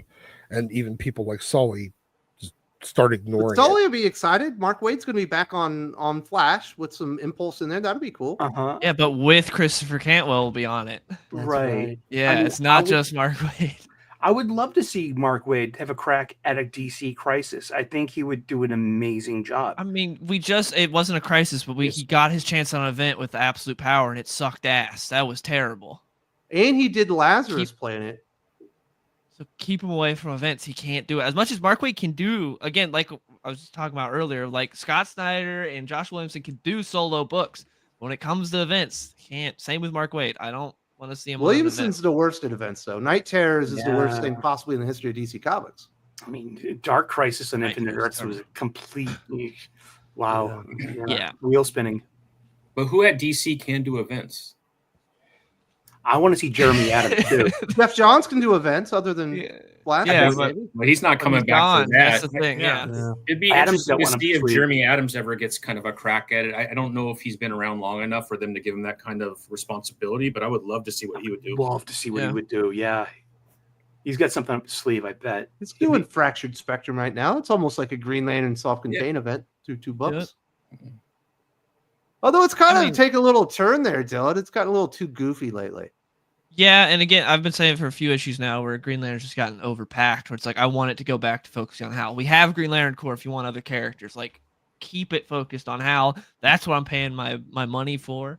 So I wish it would just go back to focusing on Hal. That's my problem with that. But Philip Kennedy Johnson, I'd like to see Helm an event because he's good with like a lot of characters and epic stories. Like if you gave him like especially if you want to do like a big event, if you want to do like a fat 12 issue, like whole year long. I was about to say it's about like a 1.5 year long event though. He doesn't. Yeah, you could do He's not like quite as slow as Ram V, but also he does take his time. But I feel like for the most part, I'm engaged with each issue. Like Batman and Robin, this latest arc was really long, but I was engaged with each issue because each issue something was happening. As much as a long story, I was like, this is how you do long form storytelling. I like this. When a lot of other writers do, it's like, let's wrap it up. What are we doing?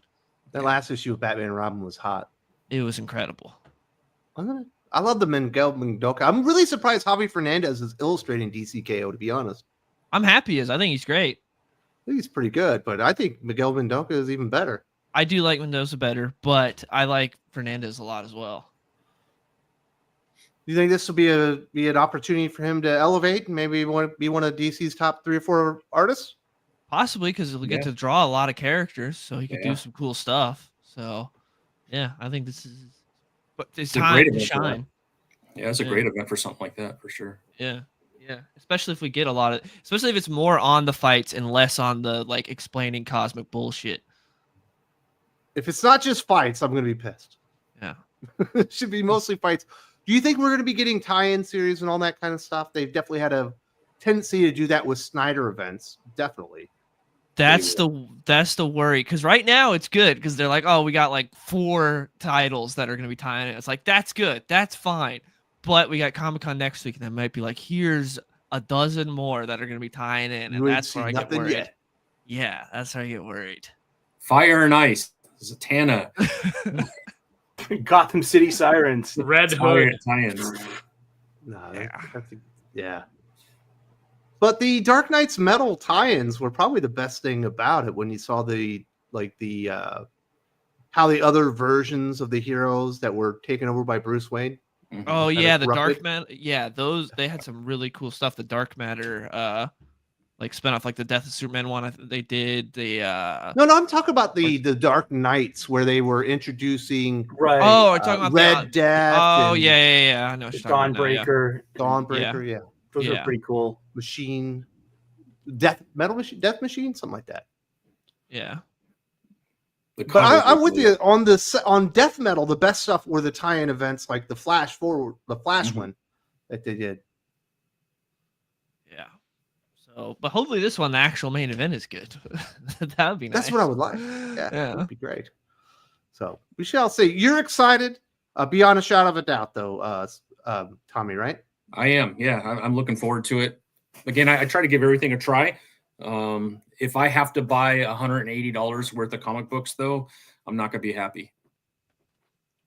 Oh yeah, Age of Revelation is going to be over $300, dude. Yeah, that's just insane. That's Insane. just like who's engaged for that amount of money and that amount of time to invest in a story. They have to make it way more compact to create some excitement. And when you're doing that many issues, you can't tell me that every one of those issues are going to be crucial to the event. It's not like that, right? So now you're just got all this fluff material in between, and you're just robbing your customers, man. Keep it contained, and just build out a really good story that people can engage in. But you can't do that over that many issues. It's impossible.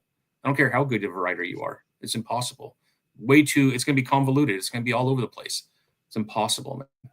So Dylan, what's your level of hype on DCKO? I'm at like I'll say a 6. I'm at like a 6 because I want it to be good. It's just these guys could be great. It would be a great video game. Yeah, it would be. It would be, and they could finally replace Injustice instead of just doing evil Superman constantly. So it'd be cool to get. And they could do DC versus Mortal Kombat, kind of like Capcom versus Marvel. Well, they did that already. Yeah, but they did that in 2009. No, that was a video game. They did it in 2009, and people hated the story for that game. I think that's exactly where they're going, though, Wes. I mean, if you read some of what James Gunn and everyone at WB has been saying. It's about building out the movie universe, building out the animated universe, video games, all of that. So it would make sense that this would tie into something like a video game in the future. Yeah, it seems like a pitch for a video game. Sully, what's your excitement level? Are you all in on DCKO? I'll pay attention to it peripherally, but no, not so much. I just can't buy a Mark Waid book.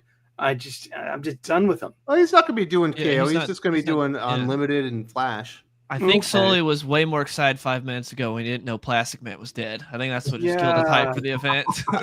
I mean, poor. I think there's a cover with Plastic Man on it. Mm-hmm.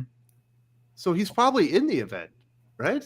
There's the one with the 4 guys. Yeah, Plastic Man, Batman, Gorilla Grodd, Supergirl, Damian Wayne, Power Girl, Manta, and Dr. Fate.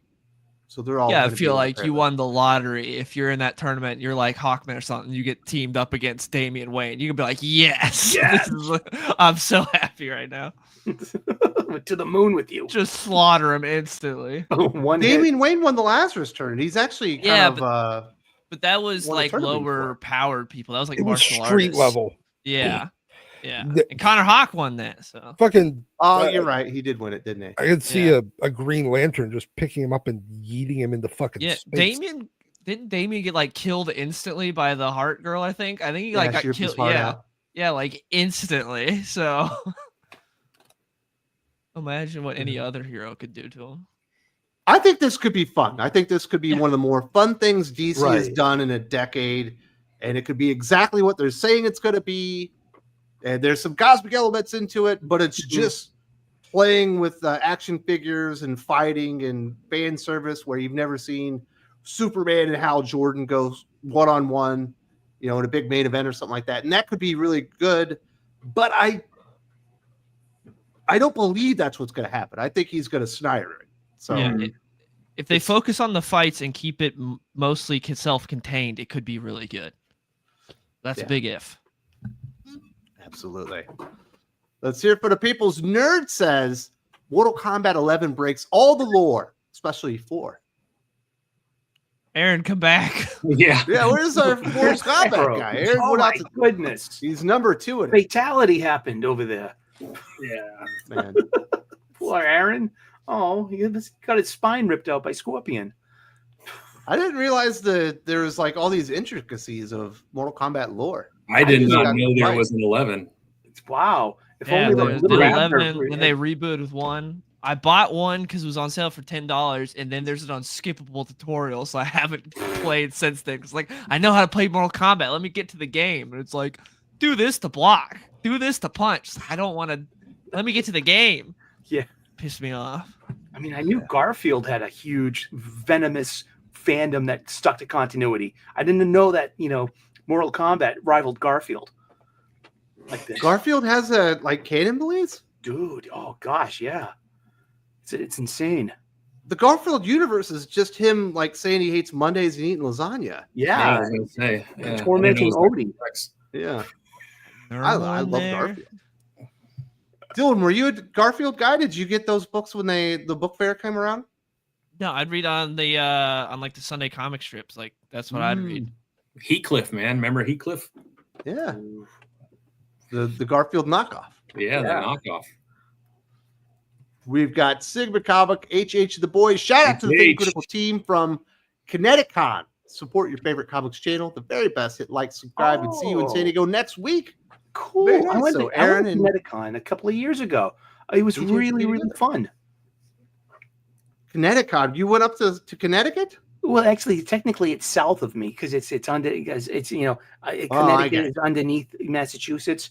But I went for a long weekend and it cost $1,000 to hang out in Hartford. It's not the Mohegan Sun?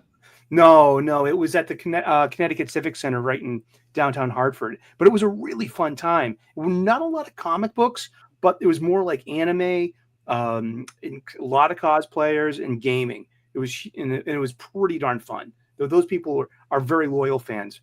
They really are. And you're just there for the autographs anyway. Who'd you get an autograph from?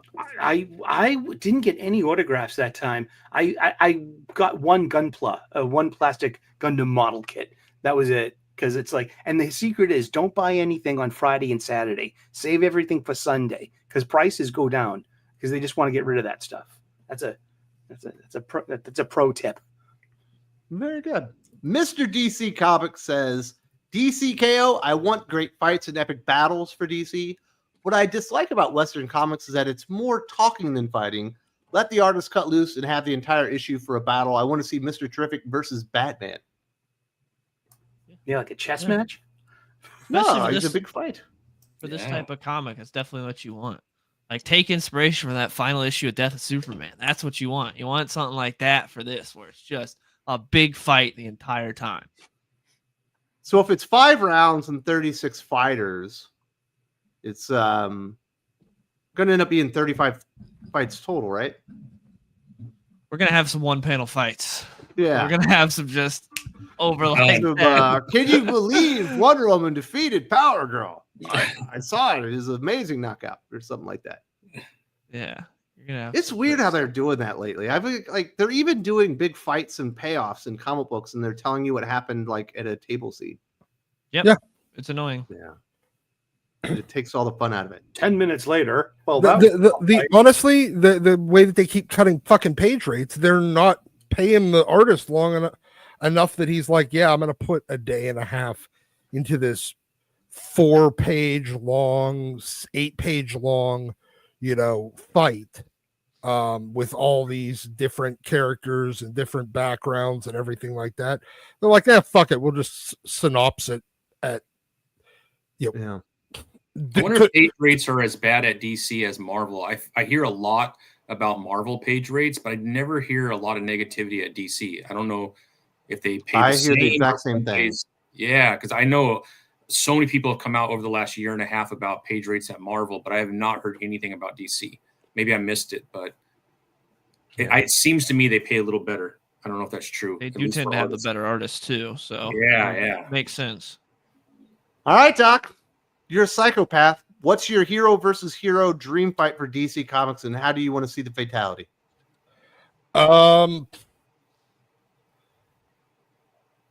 Lois Lane versus Jimmy Olsen. John Wayne Gacy style. You With wanted him to dressed as a fucking clown. oh, gee. Okay. Well, she was Superwoman recently. And he can turn into a turtle. Wasn't John Wayne Gacy raping boys I feel before like- the movie? Yeah, I don't. Yeah, we let's just not got to get look into into the fucking Doc's details mind that of I one. did not need to see. Yeah. I saw the all I- documentary. I'm not all sure I- about that one, Doc. All I remember was serial killer that dressed like a clown. I don't Okay. I don't remember Yeah. who the fuck he killed. Yeah, We don't the need to get into documentary the on Netflix details. is amazing. I thought we were going to get something better out of that, but maybe Aaron can deliver the Oh, no. goods on Don't- his dream hero versus hero matchup. Don't go to me. I already said while you were gone, I could not care less. I don't care. Like You don't want I- to see Superman versus Green Lantern. I said that who cares? what difference does it make? Like I said, all I want to see is Green Superman. Lantern can kick Superman's ass. I think you're wrong. No, and I don't care. I don't care about hero versus hero. I've been living with it for well over a decade now, and I'm tired of it. And it just the more we discuss this whole crossover, the more I realize I could not be less interested in it. So you think Civil War killed comic books? Yes. I think I didn't ask you. I got to ask Sparrow. I don't think Civil War did. I think everybody trying to replicate Civil War did. Yeah. It's rarely the event. It's rarely the thing. Like, Dark Knight Returns or Watchmen. It's rarely that thing that killed comics. It's lesser writers trying to imitate it and put it into regular continuity that ruins Scott Pilgrim. The Scott Pilgriming of every book and every character that shows up and trying to write a pithy little intro for them in a caption box. That definitely did a lot of damage to comics. Great in Scott Pilgrim. I am fully on board of Grant Morrison. Everybody trying to copy Grant Morrison's X-Men ruined the X-Men. Yep. There you go. Quentin Quire's going to keep going through that same arc forever. It's the same thing with the MCU right now. Everybody trying to copy Joss Whedon from Avengers when he'd have those little one-liners. Killed the MCU. I think Guardians of the Galaxy went overboard and everyone's inundated too much comedy. But that's not what we're talking about here. Nerd said Superboy Prime and the Batman Who Laughs team up. Dylan, I think that happened in Dark Knight's Death Metal, didn't it? I don't remember. I think remember they were sending them to the 3 worlds and they had to get out and they were led by the major villains from the previous Crisis events. Vaguely, but I tried to forget all of that. Perpetua. I don't remember much about that at all. I remember Superboy Prime showing up, but I don't remember. It would be fun. Maybe they technically didn't team up though. It'd be fun to watch Superboy Prime just tear apart Batman Who Laughs, though. I'd like to see that in the tournament. That could be cool. Superboy Prime's a cool character. Yeah. Love him. Yeah. Great character. Honestly, this would have been better if it was a super villain tournament. Maybe villains fighting villains to be the new dark side. And like better. And Superman has to literally come in and try to put a stop to all of them as they keep getting more powerful. How about 18 heroes and 18 villains on opposite sides of the brackets and see who wins? Ooh. Maybe there's an all-villain fight club going on. Because you know who's going to win. It's going to be Superman or Batman or Wonder Woman. It's going to be one of the Trinity. They're going to win. In a supervillain versus superhero face-off. I like finally kill Joker. I like Doc's idea of villains versus villains. I think that's way more interesting.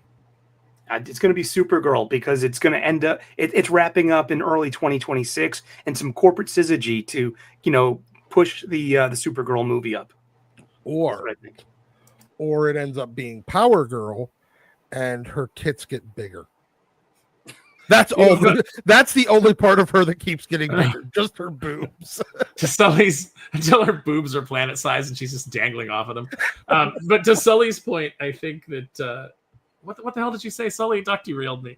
Corporate syzygy with Supergirl will win. She'll be Queen Omega, and because it's gonna to put the movie over in 2026. Yeah, that's what I was gonna say. I was gonna say, yeah, the 12,000 people that read the comic will really boost those movie numbers. I think an event with Scott Snyder on it will do better than 12,000. But events are not selling like they. I'm talking about people who will read. I'm talking, not people who will buy and put in a bag. I'm talking about how many actual readers are left.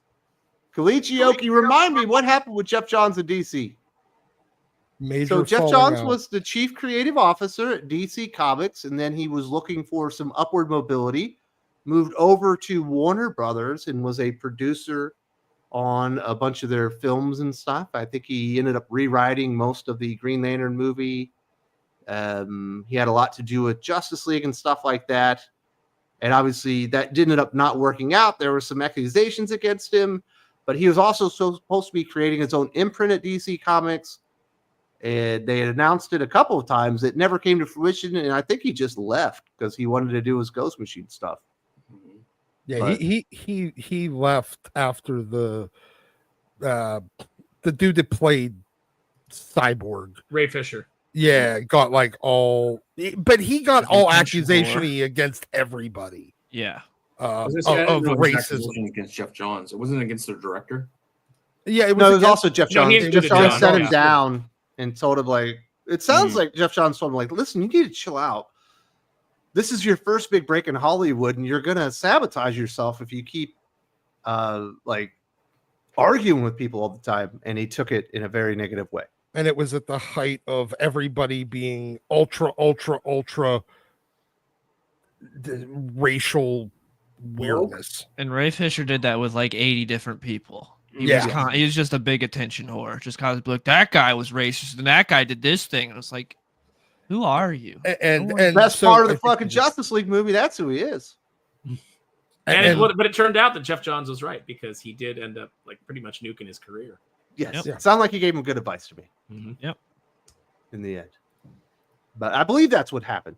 And he's off trying to do his own thing now. And I'm not sure. I imagine he'll come back to DC eventually.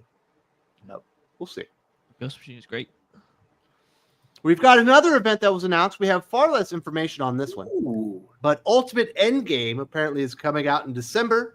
And they are teasing or promoting the end of the Ultimate Universe with posters that look like Endgame posters, but obviously with the comic book characters. They've got an Endgame Ultimate Universe that looks like another poster. They're definitely wanting to remind you of the Endgame film, obviously, that capped off phase 3 of the MCU.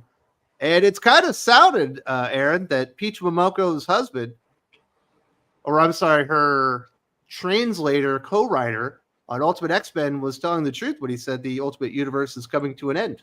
Mm-hmm. Sounds like it. I mean, aside from Ultimate Spider-Man, does and Ultimate Wolverine, does anybody care? Is it a loss? Mm.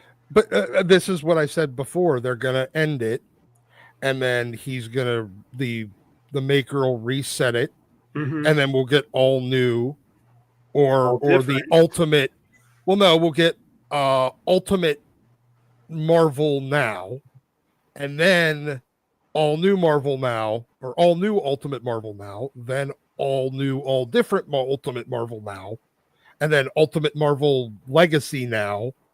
And it's just going to copy the exact same pattern that they did with basically continuously resetting their universe ever since AVX. Again, I could not care less about this event. It's a little deflating. I gotta give you that much, because it's like, oh wow, we've been so into Ultimate Spider-Man, and me personally, I've been loving Ultimate Black Panther, but it's, where's this leading to? This Ultimate Endgame?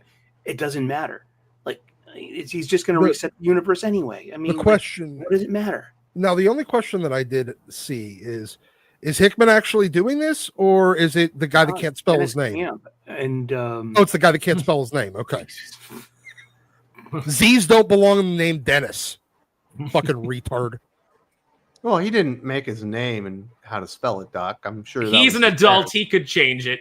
Yes. pretty weird. He is not a 9-year-old. He can change his fucking name. He also believes he can change your gender, so he could definitely Don't know learn how to about spell that. his name right. So nobody's excited about Ultimate Endgame, huh? Zero. Why? No. Why are we excited about the only good Spider-Man book definitely coming to an end and being reset again? Mhm. Yeah. Why? I mean, Why are the only good X-Men thing that's not even X-Men coming to an What are end? you talking Why is Ultimate anyone? X-Men? No, Ultimate Oh my Wolverine that is Oh, X-Men. that is the because- X-Men book. Yes. Yeah. Why would anybody? And it's the only competent X book, and it's not even an X book.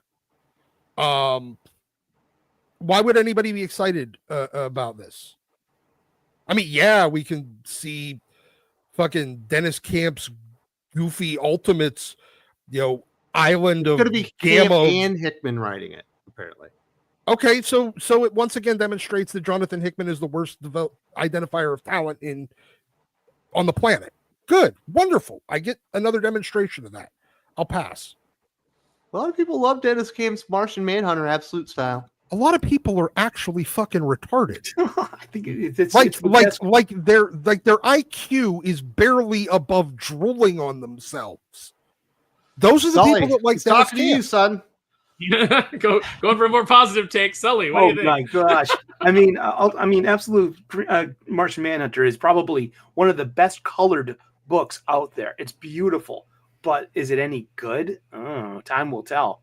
But the Ultimates, I'm just I'm really deflated on it. I really do. It took the wind out your sails. It took the wind out of my sails. Yeah, it took the lead out of my wood. Let's put it that way. I mean, is anyone reading Ultimate X-Men? I mean, the new issue came out this week, and it's this jumbled garbage. It's of some Akira wannabe stuff. It's so confusing. And I didn't even mention the misandry. There are zero, male heroes in there. It's all girl boss shit. And I mean, everyone seems to like Ultimate Wolverine. I'm not a fan. Ultimate Spider-Man's pretty good. Ultimates by Dennis Camp is just activist garbage, beautifully drawn, but it's still activist garbage. And like I said, Ultimate Black Panther is the king of the crop here. And especially this week's issue, it's like there's some really good melodramatic moments, especially between T'Challa and Aurora. And I'm like, oh, finally, yay! And it's always got good fight scenes. Like there's a great fight scene in the hall, in a hallway with T'Challa just like waltzing in, kicking everyone's ass. And it's I'm seriously, Ultimate Black Panther is the way to go. I love me some Stefano Caselli, dude. It's but I mean, just like, oh boy, I bet the whole thing is like, oh yeah, Maker's been in the city for 2 years.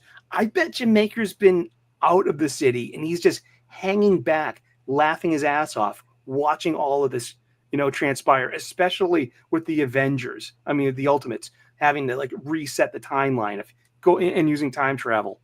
And I'm not sold on this, and I'm the positive one.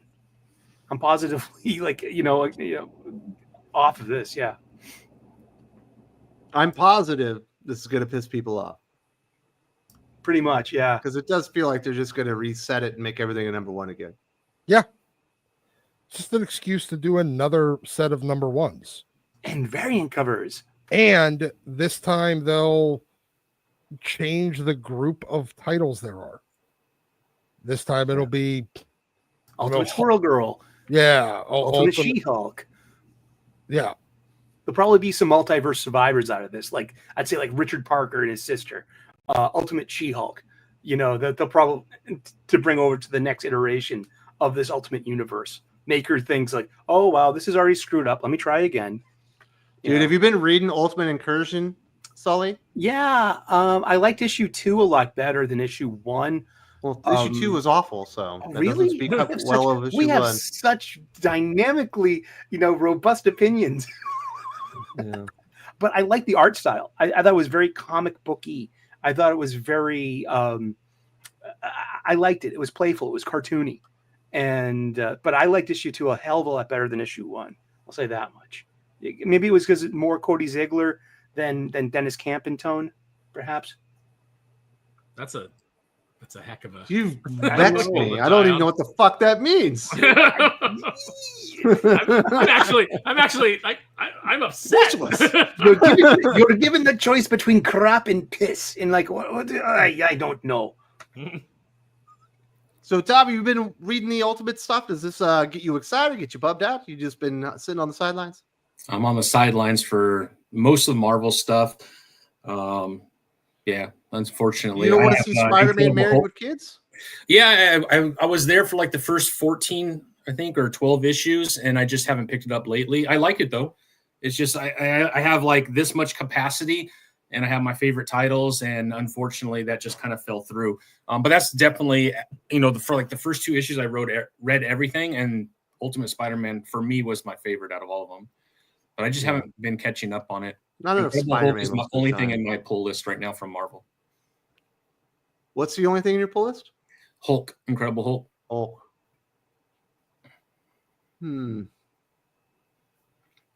Is that the best ongoing to it? Is it between Hulk and or Ultimate Spider-Man? I like Ultimate Wolverine better than Ultimate Spider-Man. And you like Being them both better honest. than Hulk? No, I have Hulk and Ultimate Wolverine. Those are the only two that I'm currently reading because I fell off Ultimate Spider-Man around like issue 7 or 8. I was reading it at first and it kind of slowed down a lot, and I haven't picked it up in a while. But Incredible Hulk and Ultimate Wolverine are the only two I'm currently reading, and the new Captain America. But we'll see how long I stick onto that because the first issue was just okay. Plus Nick Klein. Yeah, but he only does every He does every other issue. Yeah. But when he does, What's going it's on? like insane. The new backup artist they just got in the last issue was pretty good though. That Bucky issue, he was way better than the previous backup artist they had. He actually did pretty good. So at least we got a better fill-in artist now. But it's weird that Ultimate Wolverine is just an Ultimate X-Men book. It's got all the X-Men characters in it. yeah, it's odd that that's the one they chose. It's even weirder that they're referencing a movie from 6 years ago for this event. Very topical of Marvel. I don't understand that. Hey, remember when you actually cared about things we put out? Anything we put out?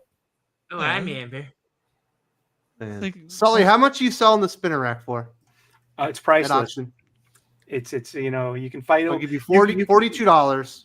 I don't want the books. $42. The spinner rack itself costs almost $300. Jeez. It's I know. devalued with time. It's used. I can see some rust on it. You Looks like it's cannot. leaning A to lot the of your left. picks are sus. Are you Yeah. what? Yeah, And he so wants it with spin- the comics on the book Stop on the it. shit. Shitty comic Random books. Menace cover that one. from Jeff Hicks's own Stealing Solo to commemorate that bygone era of YouTubing. No, What no, else? he's 8 years ago. doing the next one. Really? Yeah, it's a trilogy. Oh, cool. I mean, this is actually pretty good, to be honest with you. I'm impressed with Jeff's art style and his No, he's got panels. a really nice, clean art style that I He really like. does. I'm really impressed with this, Jeff. If you're out there listening right now, buddy, one of our fellow aficionados. Good work. This is great. All right, Doc. You're the Marvel aficionado. It seems like you're pretty flaccid for this event. What are they going to have to tell you or sell you to get you up and ready for this bad boy? That at the end, Amazing Spider or Ultimate Spider-Man is continuing. It's not going It's to not get going back to number reset. one. If there is a new number one, I will not buy it, and I will not buy any subsequent issue. I think it would need to be somebody replace Jonathan Hickman's brain with somebody that could evaluate talent, and let them pick the creatives on this. I would say, Peach Momoko's book gets retitled. Ultimate Wolverine takes the place of Ultimate X-Men, but again, just Well, it's retitled, Ultimate not Runaways relaunched. and Ultimate X-Men.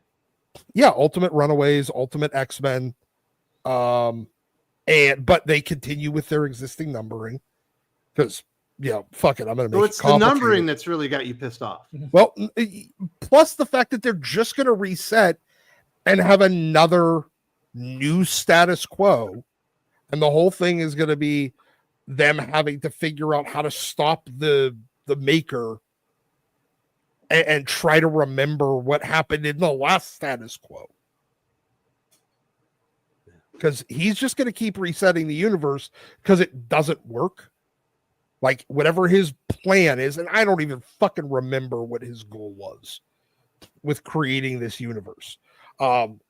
It doesn't work. It gets undermined. That's why they're doing the Ultimate Endgame between the Ultimates and Ultimate Spider-Man, and whatever's going on, it's going to undermine his plan for how he wanted this universe to turn out. So he's going to go in and reset it, and you're going to get, it's basically him just hitting the redo button. And they're going to do that a couple of times, maybe one more time after this, before the denizens of this Ultimate Universe have to realize, oh, I remember we've already reset a couple of times. I don't know how I remember, and blah, blah, blah. And we have to stop this stretchy guy with a stupid helmet. Ultimate Layla Miller will reawaken your previous memories. Oh, Yes. wow. Yeah, something retarded like that. And It's then definitely clear DC fans are much more satisfied and happy with where they are right now than Marvel fans. 110%. Yeah, Seems like totally. Yeah. I mean, even though you have Mark Waid, which once again, I'm sorry. Tyler Golozinski says, Wes, the Mortal Kombat Jade problem is we don't want Jada Pinkett Smith cosplaying as Jade. We want a hot Jade. Is that too much to ask? All hail Doomface. Ah, there's my people. Doomface versus Superman. Who Didn't would win? people used to like Jada Pinkett Smith? Yeah, No, she was I don't good in remember Collateral. She That was was good in Collateral. a long time ago. I don't remember She was great anybody in Menace ever to liking her. Society. Like, I remember Before, people being irritated with her when she did that movie, the like Woo or whatever. Like, I remember people were already done with her at that point. Never heard of this yeah, word. we didn't mind her in the 90s back when she still either had hair or wore wigs. Now I that think she had she's like extensions. now that she's doing the I'm bald and proud because I need to show off my alopecia, she's annoying. Also,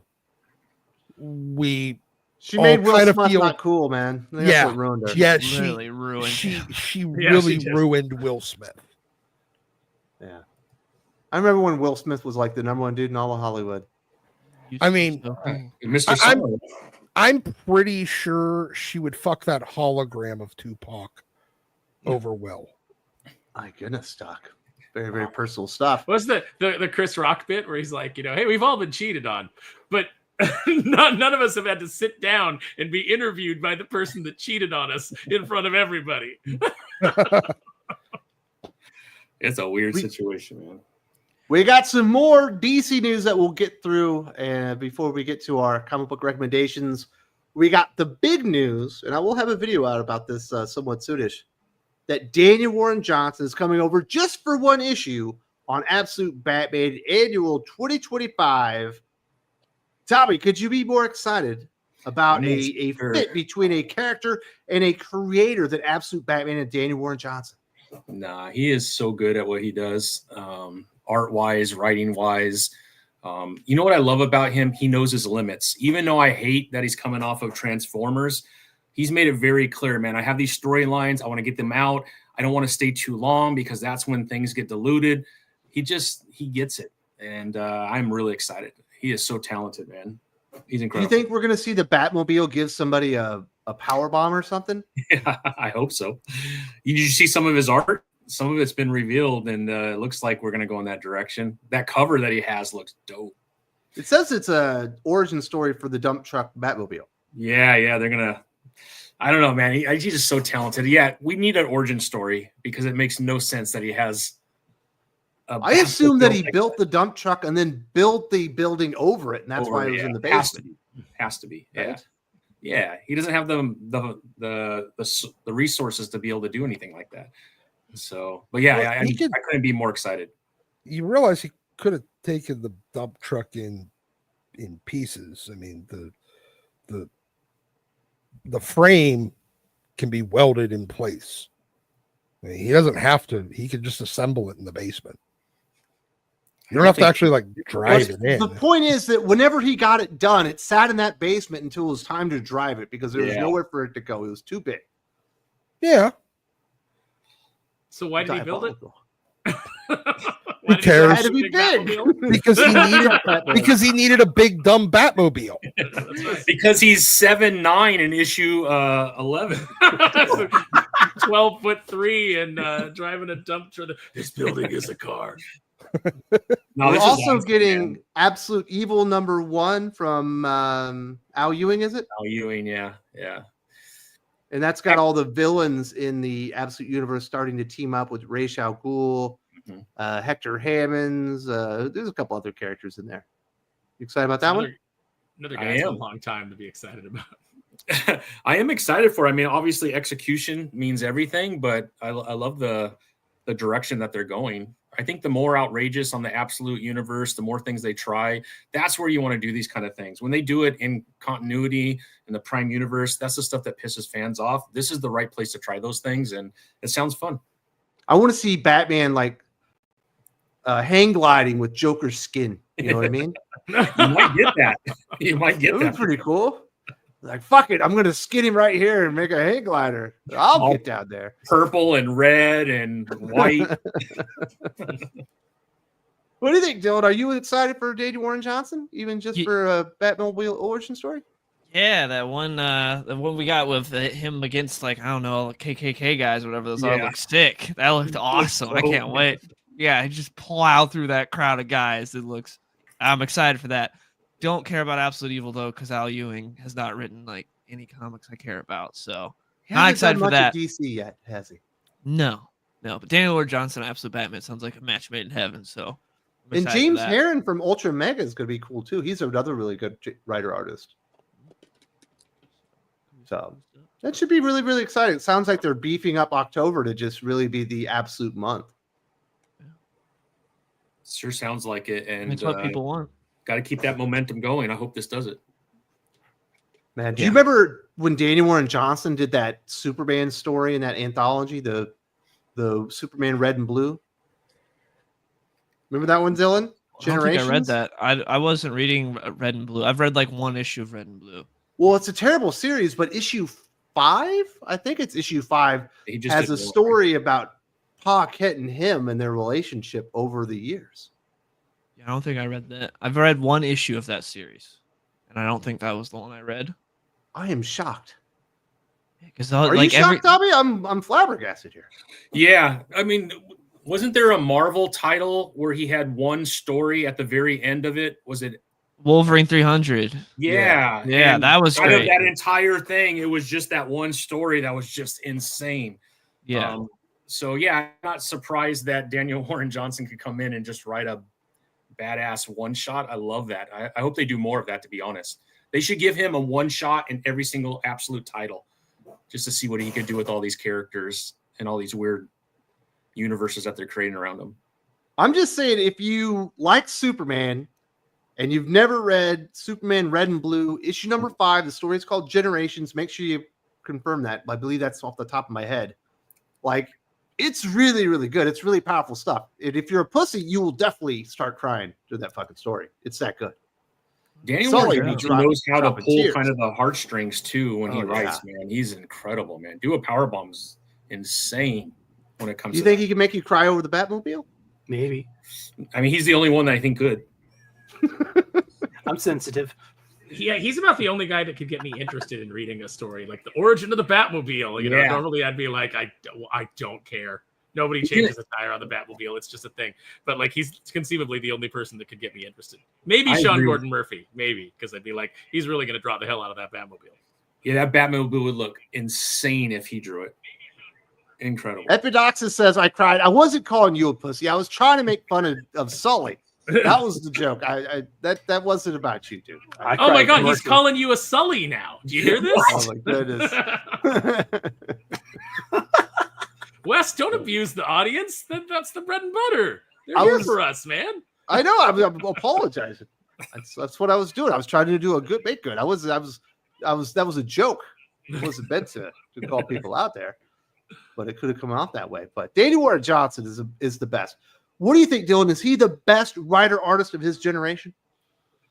Who else do we even got right now? It's a writer artist. I'm trying to think. Yeah. It's hard to think of any because he's the definitely up mainstream? there. You got I mean, he mentions Sean Gordon Murphy. Yeah, Sean Gordon Murphy.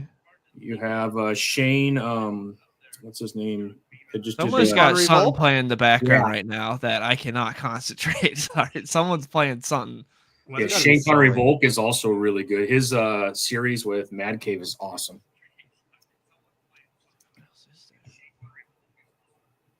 Is it Sully that's got the No, echo? I roll on mute because I don't want to step all over Aaron. He's really oversensitive about that. Oh yeah. If you step on Aaron's toes, he'll threaten to kill you. That's right. You're like, listen, you little pussy. You I will never make a fucking hang talk glider over out of me. your skin, Sully. I'll draw you into Doomface being flayed. You and your Boston and your stupid hat. But I think he's up there. He's probably number one, just as far Yeah. as his generation or whatever. He's Definitely such a one of good my artist. favorites right now. For some reason, Doc says Dana Warren Johnson isn't a good artist. I don't get it. Oh, I love his art. You haven't read Prairie Gods from? No, that's Shane Shane Connery Volk. That's a Yeah, really good it's one, so good, man. I enjoyed I haven't it seen an issue of that in like 4 months though. because it was only with Mad Cave. They usually do 5-part series, and the next year it comes back again. So, Oh, but it was really good. It was really good. yeah. There we go. Anything else about those Absolute Universe big reveals there, Dylan, that got you excited or interested? Not really. It was mainly the Daniel Warren Johnson Batman as far as the new Ra's al Absolute Ghul stuff. being the big Superman villain didn't do nothing. No, I don't care about Absolute Superman. I dropped off after 2 issues because they gave me 0 reasons to care about that Superman. It's about everything other than the character of Superman. So I took it off my I pull didn't list. care. Yeah. It was boring. Yeah. So I think this week's Absolute Batman is not only the best issue of Absolute Batman, it might be the best issue of Absolute anything. It might even be better than those 2 issues of Absolute Wonder Woman I liked so much. I agree. Yeah. This issue this week was amazing. It was just firing on all cylinders. Yeah. It's And really it's fun. creepy. It's just I could fun. see like the movie that he was trying to make. Just Batman constantly being broken over months. And just also, I love Batman's mentality of he still isn't actually broken. He's still just like going for it every chance he gets. It's He's like kind of psychotic. this time that gigantic freak won't beat my ass. This love it. time I'll be able to do it. He's been peeing in bat guano to make an explosive.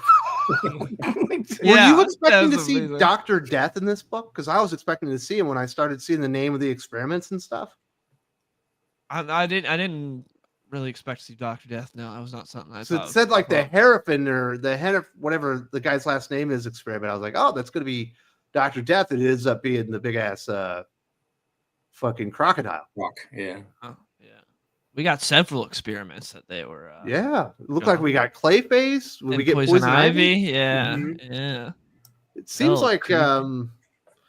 whatever they're doing at Arkham, it's not very good. It feels like it's twisting all these monsters into worse things. Some nefarious stuff going on over Nefarious there. stuff. Yeah. Have they brought Lazarus into that world yet? I mean, have they started like connecting? That's in Superman. yeah, Exactly. exactly. The I Lazarus mean, Corp. it's allegedly it's all the same Earth. So it's like when are they going to start like connecting these? Toward the end of the year is what we're hearing. We Mhm. will have some crossover. Well, Superman, It's going to be KO, right? in this next arc, Superman is going to be going over there. He's going to be going against the Legion of Superheroes, the Dark Legion. So, Oh, I'm so looking forward to Saving that. Booster Gold. and when we got Dan Mora back for this Mhm. next arc, so because we've been having I Eddie love Barrows. Legion of the Superheroes, is especially like that Bronze Age stuff is just. I love Superboy and the Legion. That is just some great comic books, and I'm so looking forward to like the why of this Omega Legion. The design looks great. I love their costumes, and it looks like it's the original Legion, but dark sided up. I'm in. I'm in for that. Yeah, I'm excited. Did you like the Brian Michael Bendis Legion? No, that Gold Lantern stuff that was silly. Back when John was into girls. Back when John was into girls. Oh, and just like I don't know, race swaps just like kill me on stuff. It's like, come on, there is so much diversity. And I'm convinced that race swaps are just bait to try to get people to be like, oh look, another race swap. Oh, look at the bigot. I'm To just get like, the I could people- see Sully Yeah. hating Saturn Girl for being too powerful. oh my goodness, maybe. No, she could change my mind. Like, what's this Literally. girl power shit here? Saturn Girl? Get out of here. I loved women, man. Chicks don't got powers. Dude, man. Yeah, chicks with powers. What are you talking about there? I like Power Girl because of her big boobs. But besides that, she got zero personality. Boobs I'm are a kidding. personality. Personality. So Sparrow, you're going to be on board for Absolute Batman Annual? Yeah, I'll check it out. Do you like James Herron? Have you gotten to read his Ultra Mega stuff? I have not read it. It's very, very cool. It's it's like a kaiju book, definitely. But he does all the art and stuff, everything like that. But they're like 58 page issues or something like that. So they're a little more Oh, expensive. damn. How many issues are there? Well, he did the one miniseries, and I think it was 3 or 4, and then he's come back, and I think we're on issue 3 of that. So there's probably a collection at this point. Yeah, definitely of the first one. But Ultra Mega is cool. The other writer that's on there, I'll get into a video, but nobody's going to care about that, unfortunately. But I'll read the book just for the day to Warren Johnson. All right, let's start wrapping this up. Tyler Goloneski, seeing someone destroy a Batmobile makes me cry. It's like watching the Enterprise get destroyed. Yeah. Like, oh, why? Why? So who's the better character, as a writer, Aaron? Is the Batmobile a better character or the Enterprise? I would say the Enterprise is more meaningful. There's been a bunch of Batmobiles, and each one doesn't mean particularly much in the grand scheme of things, whereas the Enterprise kind of did until it became like the thing to destroy it in every movie. I don't know. I've been watching Batman Begins and The Dark Knight, and I really like that Batmobile. The destroying Tumbler. everything. The Tumbler's cool. I mean, as impractical as it is, my favorite design is still the '89 Batmobile. It is completely impractical. Impractical. It's ridiculous that it has to fire a grappling hook to turn a corner, but it's just all part of the big dumb excess of that movie. So I think that's why I also, on an ironic level, enjoy Big Dumb Batman. I like the Matt Reeves Batmobile. I think the entire movie was written around that chase scene in the second act. But that was a great reveal. That reveal is awesome. When it starts up, that is sick. Like, that's a muscle car. That's wonderful.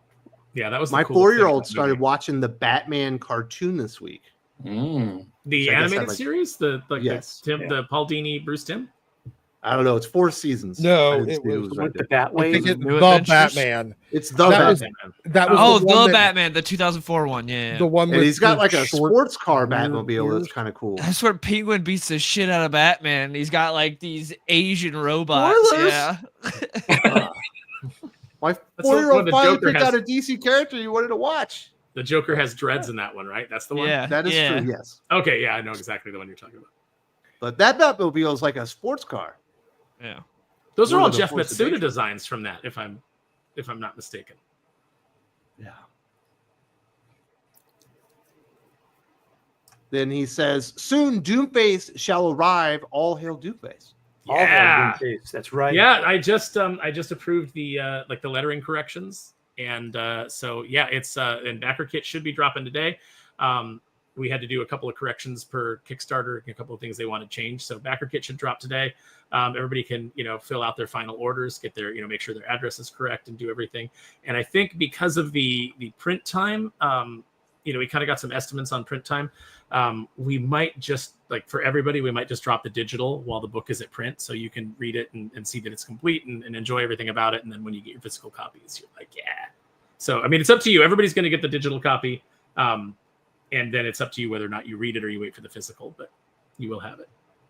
And then he fixes that and says, "Please forgive me. I mean, all hail Doomface and Lexi." Lexi's proving pretty popular. Like the book's not even out yet, and people are. I like her. And you think I'm a misogynist. I like the covers. There's lots of covers, but her getting a police photo is the best cover.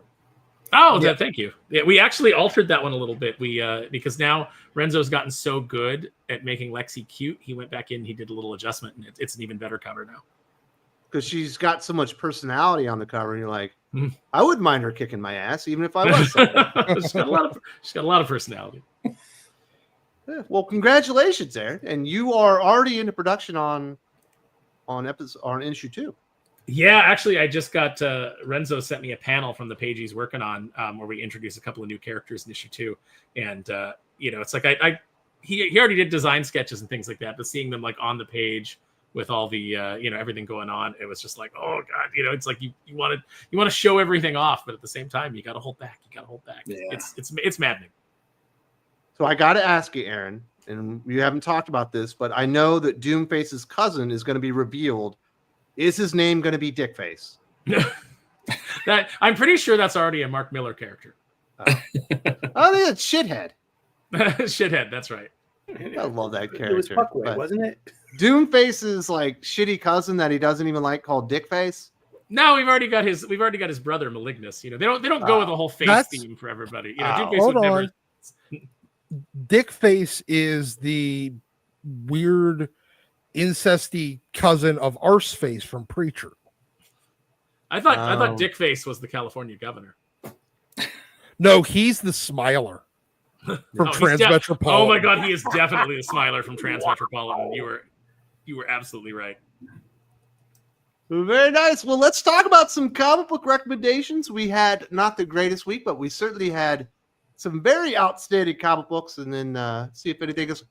Before the recommendations, we do have a UFC event. It's going to be the final fight for Dustin Poirier. Yep, So it's excited. the final fight. I've seen him fight in person twice, both times that I went to events in Dallas.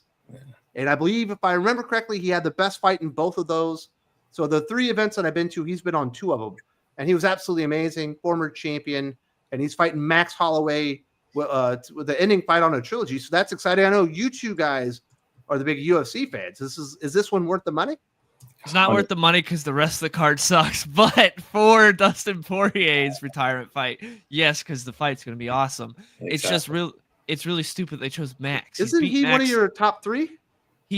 Poirier is my favorite 155er. But he's beat Max twice, but he would have a rubber match with Justin Gaethje. It should have been against Gaethje. Yeah. It makes no sense. Or also, he had before said he wanted to fight Topuria. Topuria should have welcomed a division instead of Oliveira. That would have been so much fun. But I think Gaethje's in line for a title fight. Yeah, I was going to say the Probably same doesn't wanna thing. Gaethje's up there, but not 100%. We don't know. get that. Because you got him and Sarukian, because no one's really in line for a title fight. It's those two, but who knows? Because no one's on a streak right now. But Gaethje should have been fighting him for it. They would have a rubber match. It would have been the trilogy. They're 1-1. That would have But been you're fun still going to instead. watch it. I'm still gonna watch Oh, it yeah. because both guys are always fun. Max and Dustin are not in boring fights, No, so ever. it'll be fun. Yeah, They're never in a boring fight. yeah. And It's you'll just be having the barbecue over there, Tommy. You're going to have people over for some burgers and dogs. Yeah, all my kids who live around here will be over. So yeah, we'll be barbecuing and glued to the TV, man. It's $80, and I would pay $80 just for that fight. So I'm really excited. which is essentially what you're doing. Which I'm doing, I know. But I watch every single fight, man. I love even the undercard. Sometimes you get some of the best knockouts there. So, but yeah, I would pay just for that, whether that's true or not. Well, very, very cool stuff. Let's get into some comic book recommendations.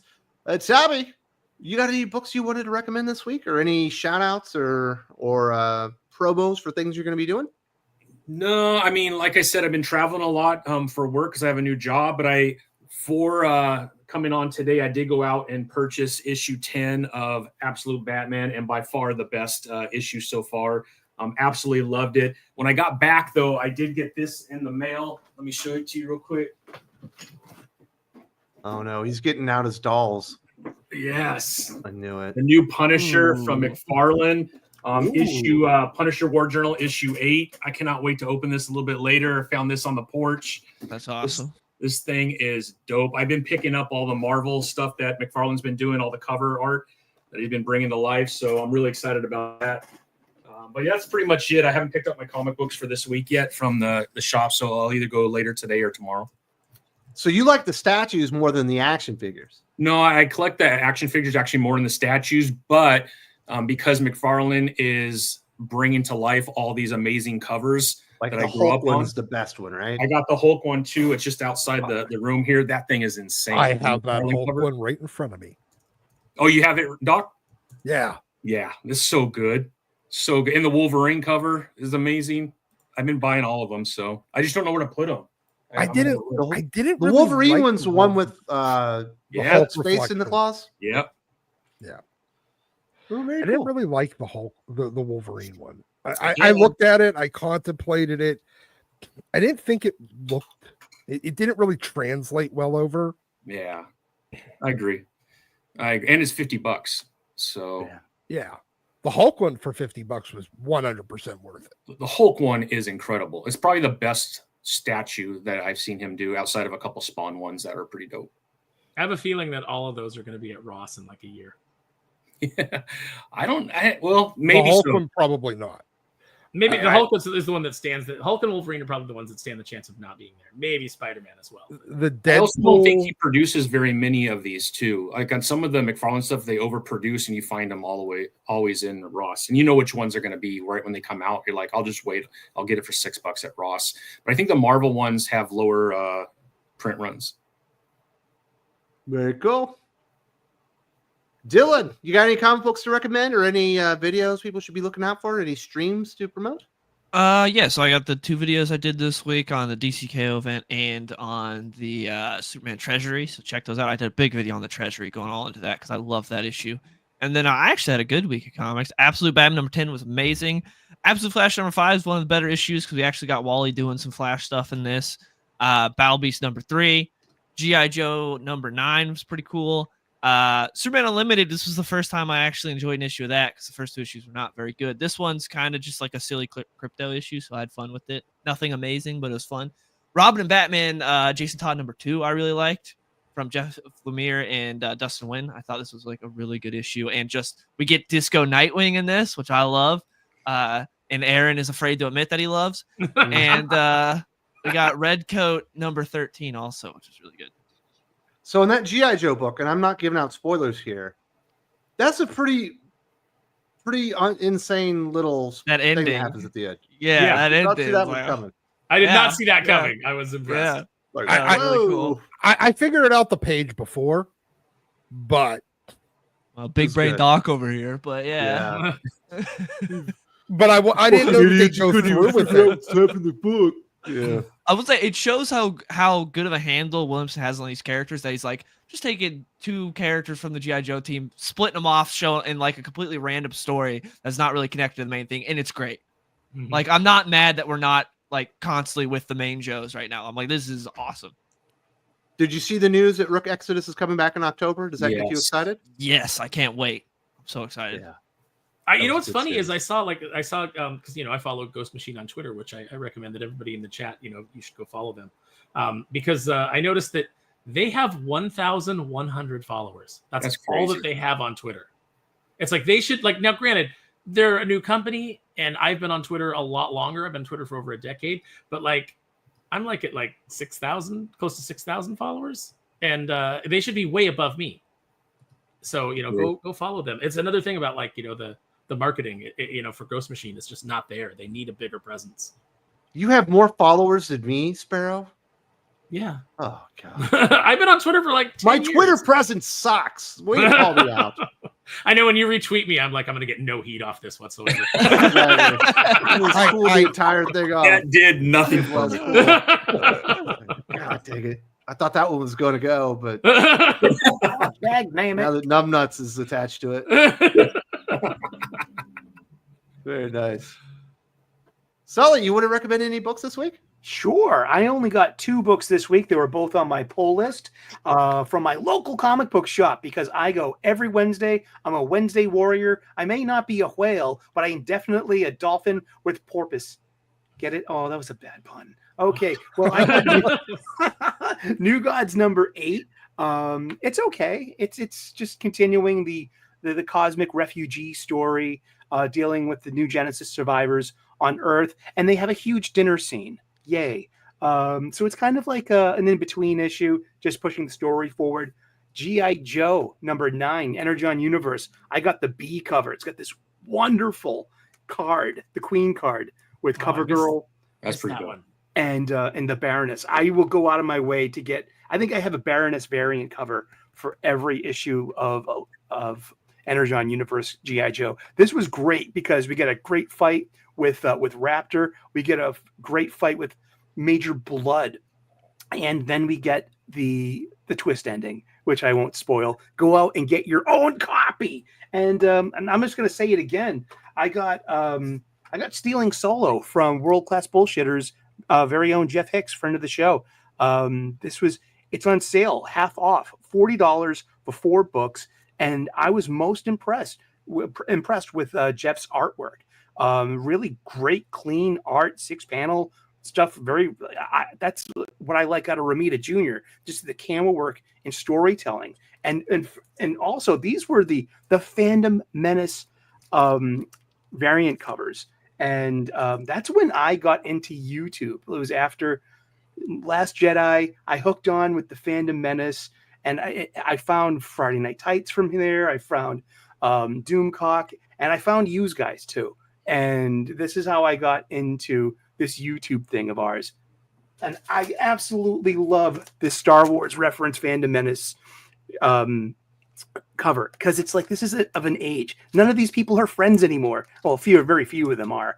But it was a fun era. We had and we all banded together and defended our right to good Star Wars and to good fiction.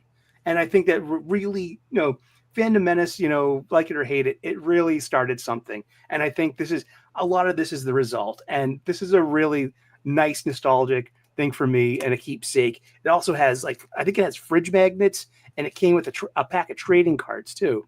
Really fun. So yeah, it's half off, and you can help Jeff Hicks, friend of ours, move some merchandise. It's $40, usually $80. You get 4 books. General Ballsack says, "Oh, go ahead. Yeah, thinking Critical's presence is weak. No. I've been idle at work for about a month, as Aaron knows, but things are picking up. So I don't appreciate you calling my Twitter game weak. Wow. I'm glad things are picking up at the same time. Seriously, Wes wants Step to up your game, Wes. He got some really. I love it, Wes. You just come at it like after the new releases come out, and you're like, "No, this is awful. Oh, this is good." So I tried to, but I like that a lot. I like that Sully just pulled maybe the real Last Jedi was the friends we made along the way. I like that he just pulled that up. Thank you. All right, Sparrow, you recommend any comic books or Yes, talk much like about my Sully. weak-ass social media weak game? ass Twitter game. Oh, jeez. It's like your taste in Mortal Kombat's weak. I just like the fights. It's payback So for all I the also, Midwestern gigs from last week. Yeah. I also stopped by my local comic book bodega, as Sully would say. I stopped by on Wednesday, which is unusual for me. I was out and about, and I was driving by, and I was like, "Oh, there's a comic shop right there. I want to go check it. That I've never seen before. I want to go check it out." And so I went in. And I picked up, of course, G.I. Joe #9. Yep. I picked up Ghost Pepper #1 by Ludo Lulabi. One of my favorite artists. Absolutely fun book. Really great art. If you like Crazy Food Truck, that's your comic book. Yep, that's I exactly did right. like Crazy Food Truck. What's it called? And you should Ghost get Pepper? Ghost Pepper #1. Okay, I'll take a suggestion. I'll get that next week. You will Cool. like But it. yeah, just absolutely gorgeous art. You'll probably love it, Sully. And then I also picked up Battle Beast, but it's like over there, so I'm not going to go get it.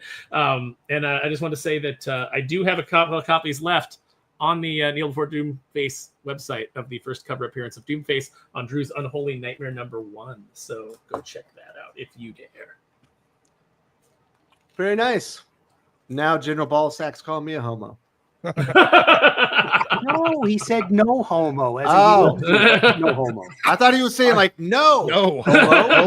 No, that would have had an apostrophe after no. There, comma, yeah, I'm comma's from important. Missouri. We don't comma, do thank you. apostrophe. We don't do no grammar in the Midwest. Aaron's back on it. There you go. It's never going away. I might as well embrace it.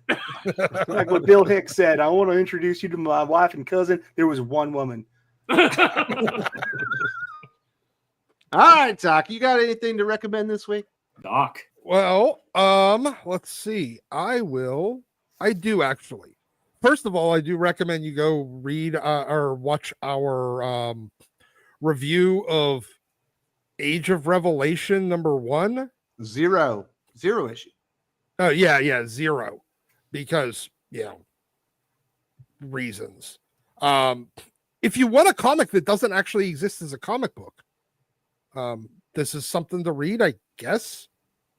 But you'll definitely want to check that out when it comes out on Monday. Yes, should be on Monday. All right.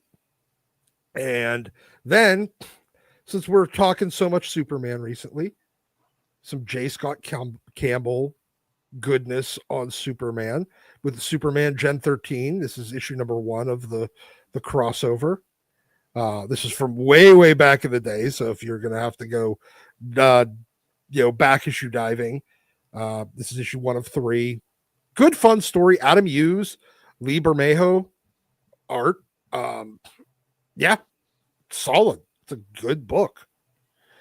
Then we will go with some more J. Scott Campbell with Spider-Man. What is it? 605, I think. I don't know. I can't see it. 606. Yeah. 606. This is issue 606. But oh no. Spider-Man and Black Cat. What will Mary Jane do? I don't know. Probably fuck Paul. But yeah, no, this Joe Kelly, Mike McCone art on it, solid book. This is back during the 3 times monthly Spider-Man era, and no, it was a good book though. Although, this is another one of the ones that gets credit to Dan Slott because he was the writer for 17 years, or however many years he was on there. Yeah, well, one of like 9 for like 10 of those years. So, yep. Then we got Battle Beast number 3. This, you know what? I've really enjoyed this series. Not this one was kind of a little bit of a lull in the series. A lot of action and everything, but storyline wise and like plot progression and everything like that, not much to it. It's just kind of like an entire issue of Carnage, which is fine, but the other issues have pushed the plot a little bit more. This one kind of really didn't, but it's still a good book. Art's great. And it does kind of, I think it's setting up kind of the end game of this miniseries. So, yeah, Battle Beast. Then we will go with G.I. Joe because this book's just really fucking good. I'm not a huge fan of the kind of fill-in artist on this. I prefer Tom Riley to be back, but it's still good. Raptor looks super fucking cool in it. He does.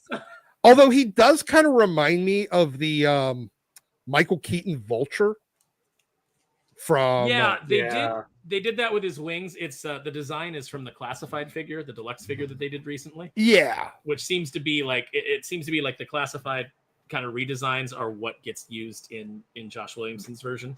That's the vibe I was getting too. It's still cool, and they did a quick little backstory for him on how he ends up, a mercenary, because he's not just like a Cobra freak. He's just a mercenary in this. And the very funny backstory too. It is. It's a marginally amusing backstory. Fuck taxes. But yeah, no, good issue. Major Blood is being treated as like a legitimate threat. Yes. Throughout this, like the first 9 issues so far, and that Duke miniseries. So I really enjoy the way they've treated Major Blood, and they haven't made him just kind of like a joke, or like the super, I don't know, Australian mercenary, or like kind of giving him like a South African mercenary kind of vibe. That's the way that I was hoping they wouldn't play it. They kind of made him like legit and a badass. So, and then we will go with a piece of old comics. So Uncanny X-Men 58. Technically, it's actually just X-Men 58. It doesn't get the Uncanny until issue like 114. But X-Men number 58, first appearance of Havoc. Not the first appearance of Alex Summers, but the first appearance of Alex as Havoc. So good. I think I got like 3 copies of this fucking book. And that's when I went from like 0 to 3 in a very, very short span. I just kept buying them because they kept falling into my lap. And then finally, G.I. Joe, Real American Hero. I don't think this came out this week. I think this is a couple of weeks old, but I really don't care.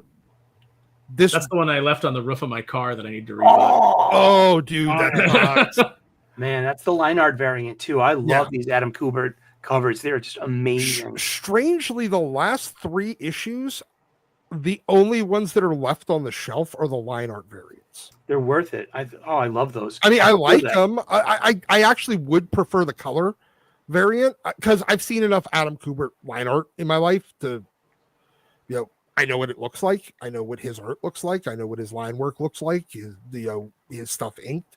So it's great, but I kind of like the colored version. that being said, this, Larry Hama has absolutely got his second wind about him since the, Energon. Well, I guess the Skybound Image relaunch. So, great book. Thanks Wes for convincing me to start picking it up. I don't even remember what issue this is, like 319, 318, something like 318, that. 318, I think. Yeah.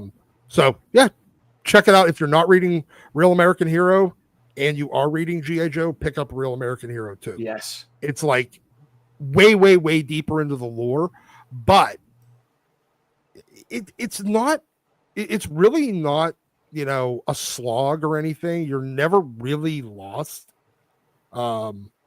It's easy to follow along, and they recap what needs recapped, so that you can kind of get caught up. But it's a great book. So those are my recommendations. Very nice. And Sparrow, I went out and found Jade on the social medias. Looks pretty hot. She's got a little scar on her head. I think it works. Yeah. He thinks you're terrible and wrong. There you go. Just one Another more before we end. Wes, you're Fantastic breaking live. my heart. You're going down a path I can't follow. Hopefully everyone has a great weekend. Enjoy your UFCs. I'm rooting for Dustin Poirier, although I do like Max Holloway a lot, but that should be a lot of fun. And we will see you next weekend.